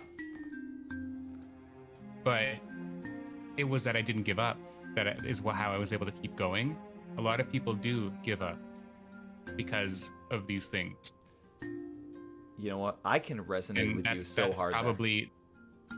That's why I say it's not necessarily a good thing to be super stubborn, like I said, but I wouldn't say you're stubborn. Pushing forward, like it's passion. It was probably another way that I put it properly. Let's mix and match a little bit. I feel like stubborn has a negative connotation to it. Like stubborn means you should give up, but you don't because you're too stubborn to do so. From what I'm hearing from you, yeah, it's like you have this this fire, this determination to you that's like, no, fuck you, I'm going to finish this. I'm going to get this done. It's not so much stubbornness. Like stubbornness is when it's like, I don't want to take the vaccine because my rights and stuff like that. That's being stubborn, stuff like that. Whereas being determined or having that like inner fire burning inside of you, stuff like that. Or that's it, determination. Yes. Undertale. Oh my fucking god. That's the one. Determination. This finding a voice actor fills you with determination. You get a save file. Do you feel that you've had probably the best way to put it? Yeah. Do you think have you had this determination ever since you were like a young kid, or do you feel that you developed this determination sometime in your life? Now that I'm reflecting, I think it's always been there. Yep, it is. Yeah, it is. It's same thing for me, like stuff like that. I've gone through so many things. Like I used to work 21 days straight, doing 12-hour shifts, stuff like that, and I would get through that bullshit. Or I'd work 6 days straight, doing like 14-hour days to get through mountain bullshit. I think we're a lot more alike than I ever knew before you came into this call, dude. Honestly, same. I was like, hold on a minute. bro. Well, all right. Talk about same things. Anime. You were talking before about anime. Hit me. What is your favorite anime, or what are you currently watching that I should watch? I think my favorite anime would have to be probably going to be a toss-up. Steins Gate is good. Full Metal Alchemist Brotherhood is good. Death Note is good. You can't go wrong with Full Metal. Trigun is good. Death Note was the anime I started with. Oh, that's a good one to start. It is. I was on a bus and there was Cowboy this. Bebop. Dude, I was on a bus and there was this really weird furry on it. And when I say really weird furry, I mean she would write fan fiction in a notebook and wear a tail on the bus, stuff like that. When we were like in 9th grade. So like, you know, she gonna get bullied, but she had like mental stuff like that. But I was good friends with her. And TLDR, she was like, you gotta watch Death Note. And I'm like, I really don't want it. She's like, I won't be a friend with you anymore if you don't watch Death Note. I'm like, fine. And then it was the best decision of my whole life. Oh, it's so good. It is. The live action Netflix, not so sure. But I haven't watched it. No, so I don't read manga typically. I typically only watch the animes. oh yeah, I just think it's much cooler to watch it with the acting and the music and the camera work, stuff like that. Oh yeah. Well, have you ever watched an anime called oh, it's not Yu Yu Hakusho, although that is a pretty good one. Fuck. It's with Nen. It's Kira is one of the main characters, and Gon. Oh, Hunter x Hunter. Yeah, it's my favorite. Hunter That x Hunter. one's on my list. I haven't started it yet. So I know it's quite the time investment. It is. I'm going to warn you right now. It ends on a cliffhanger, and the guy that makes it is the same guy that works on all of the Dragon Quest games. So whenever a Dragon Quest game is ever in production, he can never work on the anime. And when whenever he goes back to the thing, he tends to restart the whole series from scratch again. So like you're going to get to a point when it ends, and it's going to end on the huge cliffhanger to go into like the next season. And that next season probably is never going to come. You're going to want to read it in the manga. Okay. Yeah. Yeah. It reminds me of like Game of Thrones. Like, when is that next book coming out? The George R. R. Martin? Yeah, that's literally the same idea. Except George R. R. Martin only works on that book like constantly. Where this guy worked on like Dragon Ball Z, and he works on the Dragon Quest series, and he worked on Hunter x Hunter. He has like so many projects. He just doesn't know how to do his time. Oh, okay. Yeah.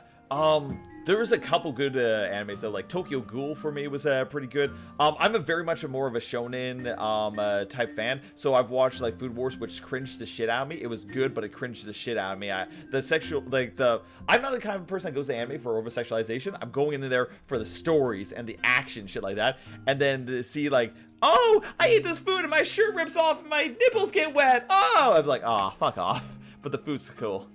What, that happens? You've never watched Food Wars? No. Okay, so I think I should. So they have basically Food Wars is they go to a school where everything's decided with food battles, right? And there's judges, typically 3 judges, and the point of the war is to make the judge basically orgasm. Oh. Whoever can make the judge orgasm the best. Like the guy who made Food Wars, the manga artist, he did nothing but porn up until that point, and then everybody just thought of him as a porn artist. So he's just like, no, fuck you, I can do good stories and all this stuff. And he made this amazing story when the story's actually really good, but he filled it up with to borderline, like extreme borderline, like pornographic situations, but just within the restrictions. There's a word for that. I'm not sure what it is, but that's actually a whole genre. Well, it's the like, same just thing. Borderline, but not fully. Yeah, it's the same thing with Animaniacs. Like, when Animaniacs came out in the United States, they would push the boundaries of the censorship. They would throw so much shit in there. Like, do you ever see the fingering Prince joke in Animaniacs? Yeah. Yeah, right? And, like, obviously Animaniacs got it remade. But back then, they were the ones pushing comedy, just kind of like South Park. Yeah, you got to push sometimes. Well, honestly, if you don't, everybody else is just going to keep you, like, locked down and be like, no, you got to keep in your little box and you're not allowed out. Hashtag Pride Month, hashtag. Well, someone was mentioning the other day that they've never seen a furry game like this. Okay. not only on the Switch, but to be supported by Nintendo. They're posting the trailer and on their Twitter and YouTube, and they believe in the game. Well, let's be perfectly honest. Like why is this the first time we're seeing this? I think that a lot of people are scared of putting themselves up there as a furry. Oh, I think it's still kind of a scary thing to do. Interesting take. Okay, so yeah, hit me again. What is your? Why do you think you're the first? I was thinking that aside from the fact that a lot of these visual novels that are made by furries have content that wouldn't be allowed on consoles, I think that is a major one. Yep. But even because if it doesn't, I think. Go ahead. Sorry. There's always people that are scared to tell others that they're a furry. You know, I made another game 5 years ago called Major Minor, and it was the first furry game on Steam. Yeah. I didn't know you made that. When they were still selective. Yeah. I didn't know you made that. I made that years ago. It was kind of put a target on myself being the first. Well, of course you. Well, here's the thing. I had to go through a lot. Let me be perfectly frank. Anybody who does anything or makes it anywhere in the world becomes outliers. If you were just like everybody else, then you would blend in and you wouldn't blow on things. Anybody that differentiates from the norm becomes the outlier, and they're the ones that can become extremely successful or extremely unsuccessful, but doing so puts the ire of the world on your back. Everybody is looking at you because you're an outlier, you're standing out. Comes with the territory. Yeah, and I think that is one of the things that might be getting in the way of the fandom being more accepted. You see a lot of people give into that fear of judgment and don't express. I've seen people who are terrified to tell their family that they're a furry. Like, I don't see that it's a big deal, but a lot of people, they still don't know what it means to be a furry. They have this idea in their head.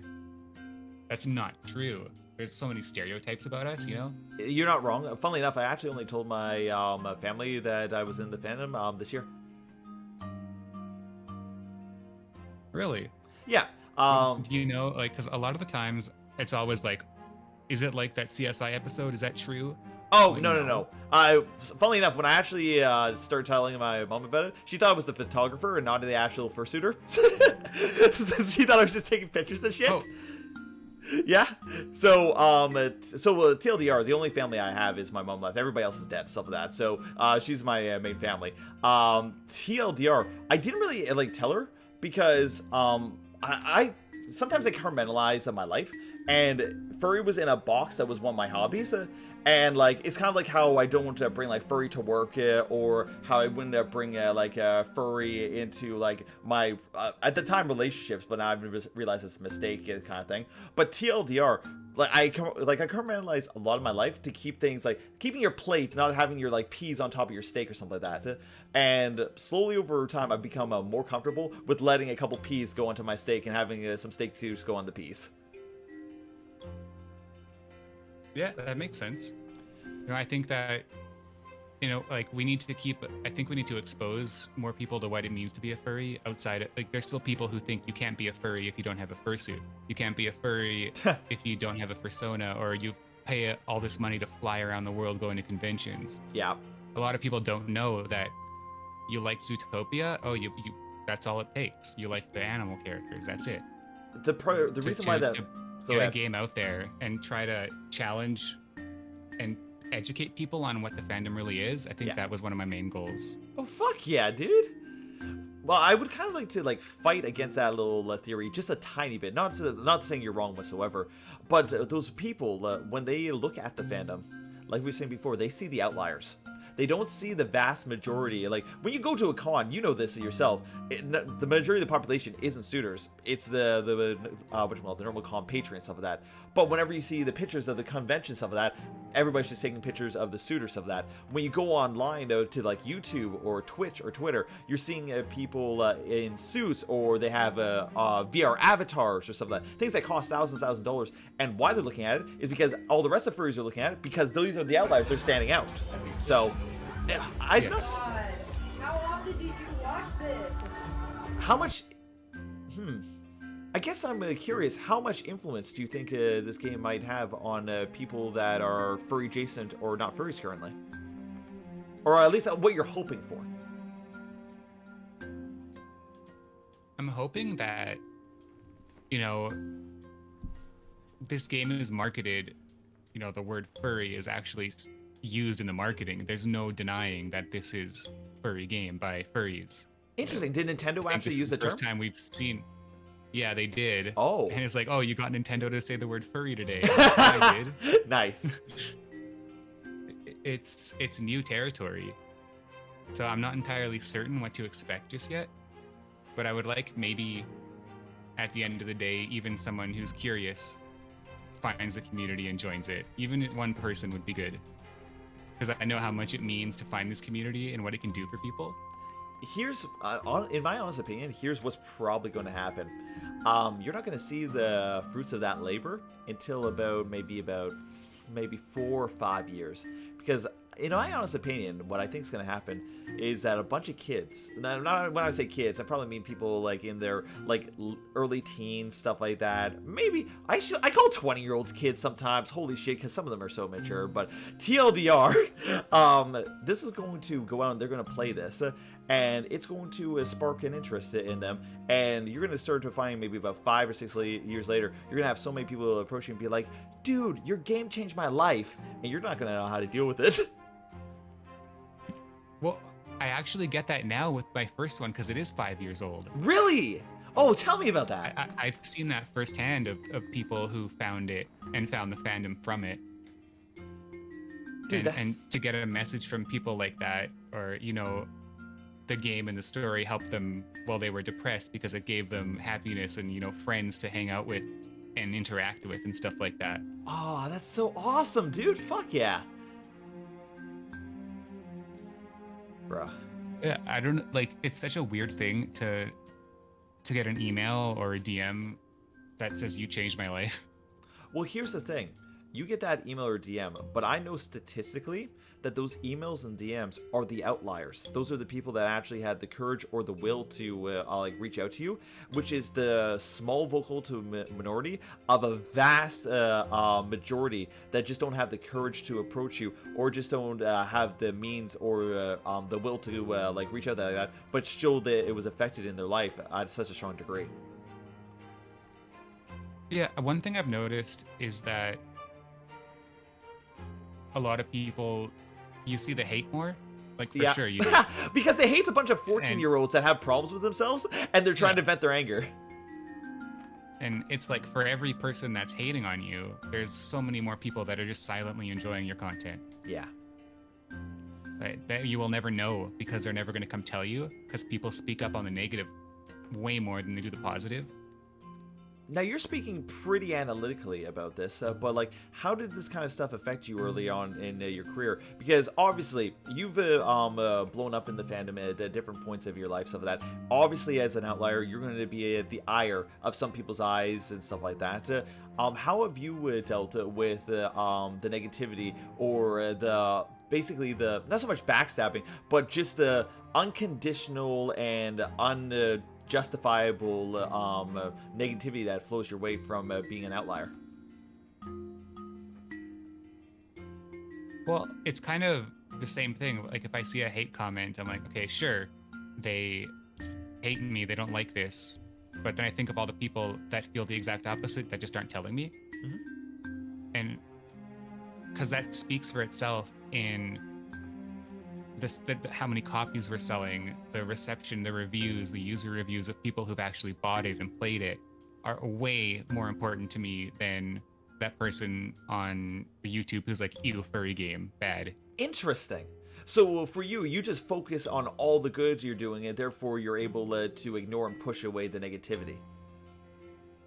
Yeah, I feel like one of the things that can hurt someone in the arts the most is that fixation on trying to make it perfect. Yep. Listening to the negativity and the criticism, you're always going to try to go back and rewrite it, edit it, make it better, but you're going to get stuck in a trap.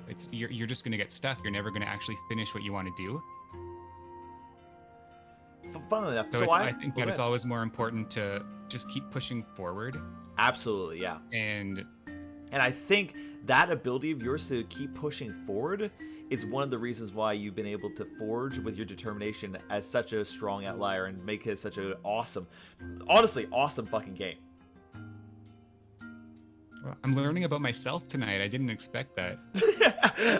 Honestly, you're right. So a lot of people like come to me, and when they start talking to me, they're just like, "Oh, hi, you're everything," and I start talking to them. They're like, "Are you a psychologist?" I'm like, "Nah, I just been through a lot. I know a lot of shit." Like for me, like that was one of the hardest things for me to stop being obsessed with perfection in what I was writing and just learn to let go and move on to the next scene. So I've never really been obsessed with perfection, but I've had a lot of friends of mine that have had perfectionism problems.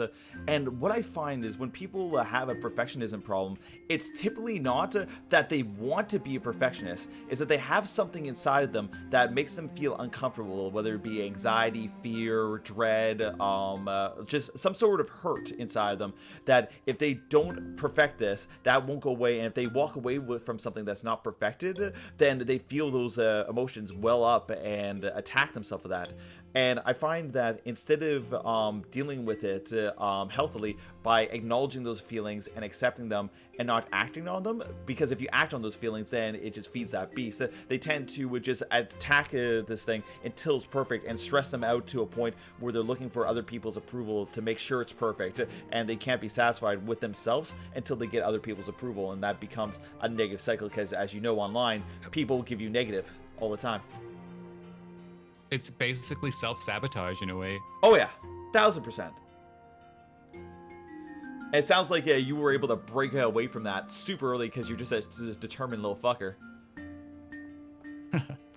I think one of the major things, like, it was so hard for me to stop editing and rewriting that prologue you played through that ends when you get stabbed by Sylvie. Yep.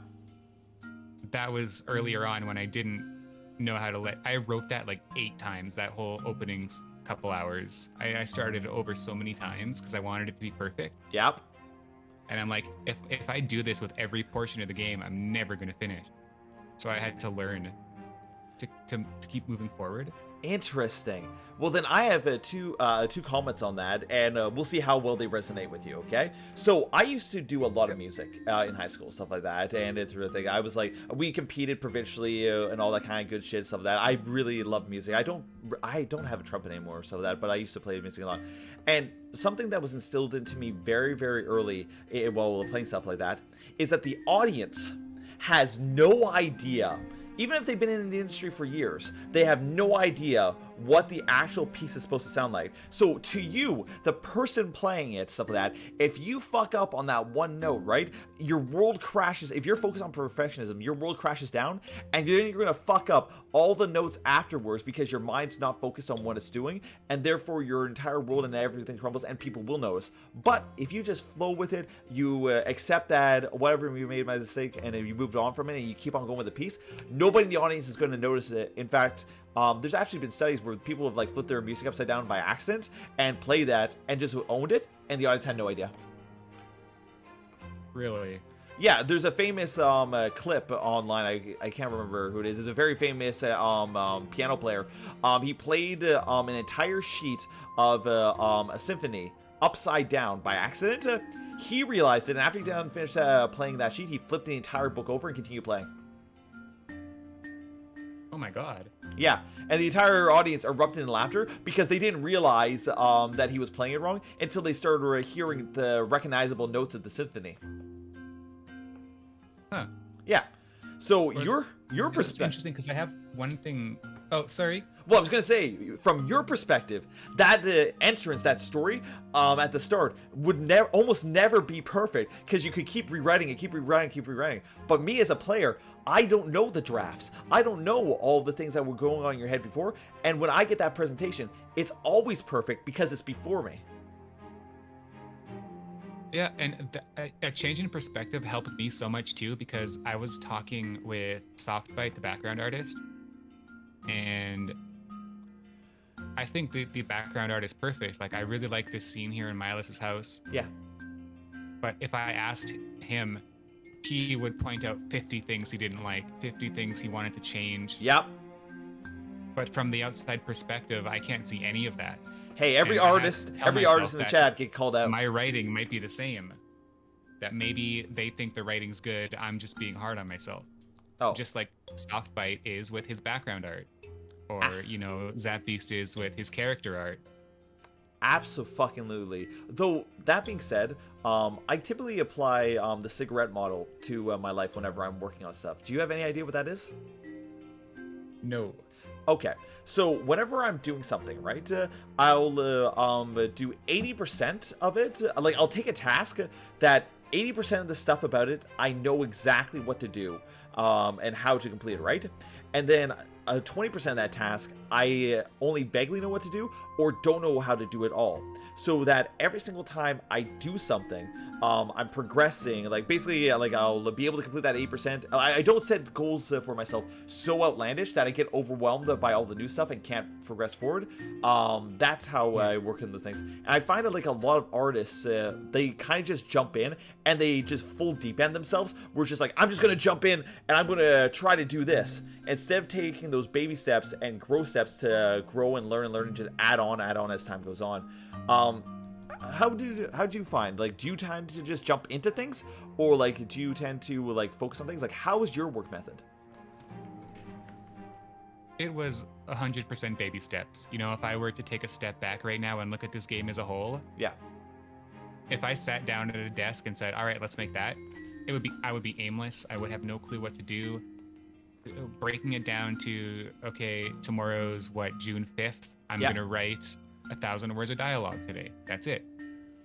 Break it down into baby steps day by day, slowly add on to it over time, like I did for 3 years, rather than just trying to make the end product.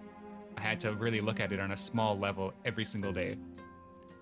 And now here's the thing. You're satisfied with that.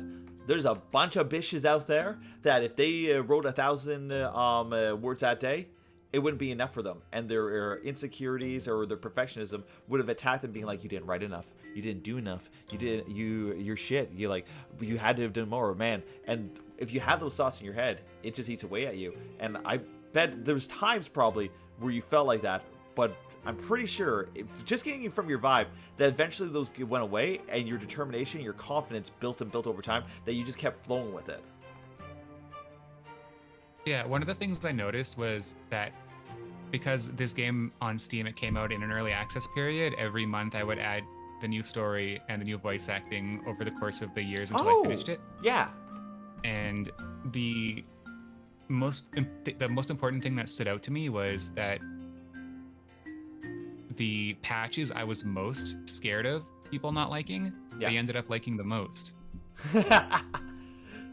So I've learned to take that self-doubt and anxiety and look at it through a different lens, that I'm just being super protective of this because it is good. Rather than me being scared. Yeah. I think I had more of an emotional attachment to it because I knew it was something special. Did. That's why I was so critical about it. So this is a pro tip from Jik to anybody in the chat that's listening to this kind of thing. If you ever find yourself getting emotionally overwhelmed by something, the greatest way to get over it, and the greatest way, in my personal opinion, I'm not a psychologist, but to deal with it, is to mentally take a step back and analyze logically why you're feeling these emotions, and try to think about it in a much more logical way. Basically, it allows you to detach yourself from the emotion at the time and just look at the emotion and being like, man, I'm really angry about this and I can't get over this. And most of the people can't do that by themselves. Most people have to talk it out. But that's what the act of talking out hard situations generally is you actually thinking about something logically, because you have to tell it to somebody else. So you have to digest in a way that they can understand. So TLDR, if you're ever being emotionally overwhelmed, my personal opinion, you should try to logic it in your best way possible. Would you agree with that, Klace, or do you think that there's a better way to deal with that? Oh, no, that's totally one of the best ways to do it. And that's exactly what helped me overcome that thing about me being scared about that patch I was going to release. Honestly, I had to okay, I'm looking at it through an emotional perspective. I have to look at it through a logical perspective, and that's what helped me dig deeper and look into the fact that there was a correlation between my anxiety and how that patch was received. Honestly, I feel like you were more invested. I was able to say, yeah, I think that's why. At a very surface level, it was just self-doubt, anxiety. But when I dug deeper, I realized why it was there and then learned to turn it into a good thing instead.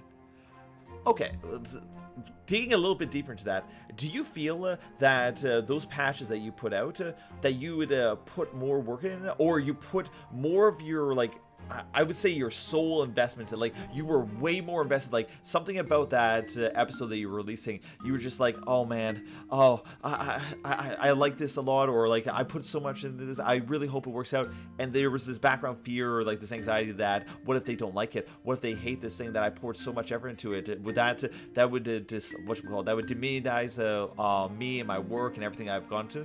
Was that what you're feeling, or was you feeling something else?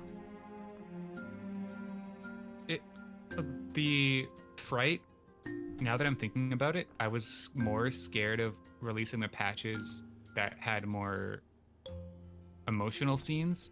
Interesting. You know, characters pouring their hearts out, things. So maybe on some level, as the writer, I was scared that people would take my emotions and they wouldn't like it. Yeah. So it could be related to that.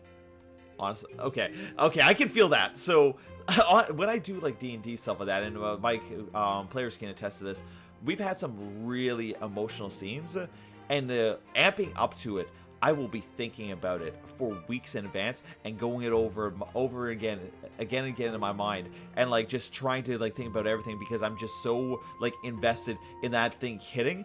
And if it doesn't hit, well, then the last year worth of content that was building up to that point, well, now it's just all falls flat, it all falls apart, because if that doesn't hit, then everything you did writing up to that point, absolutely useless. Like, you could have been invested and done a different way to make it hit, and if it fails, well, then my entire story fails. Yeah, and honestly, the fear of whether or not it'll hit almost is worse than if it just didn't hit at all. Yeah! For the fact. Yeah! Like, that hesitation.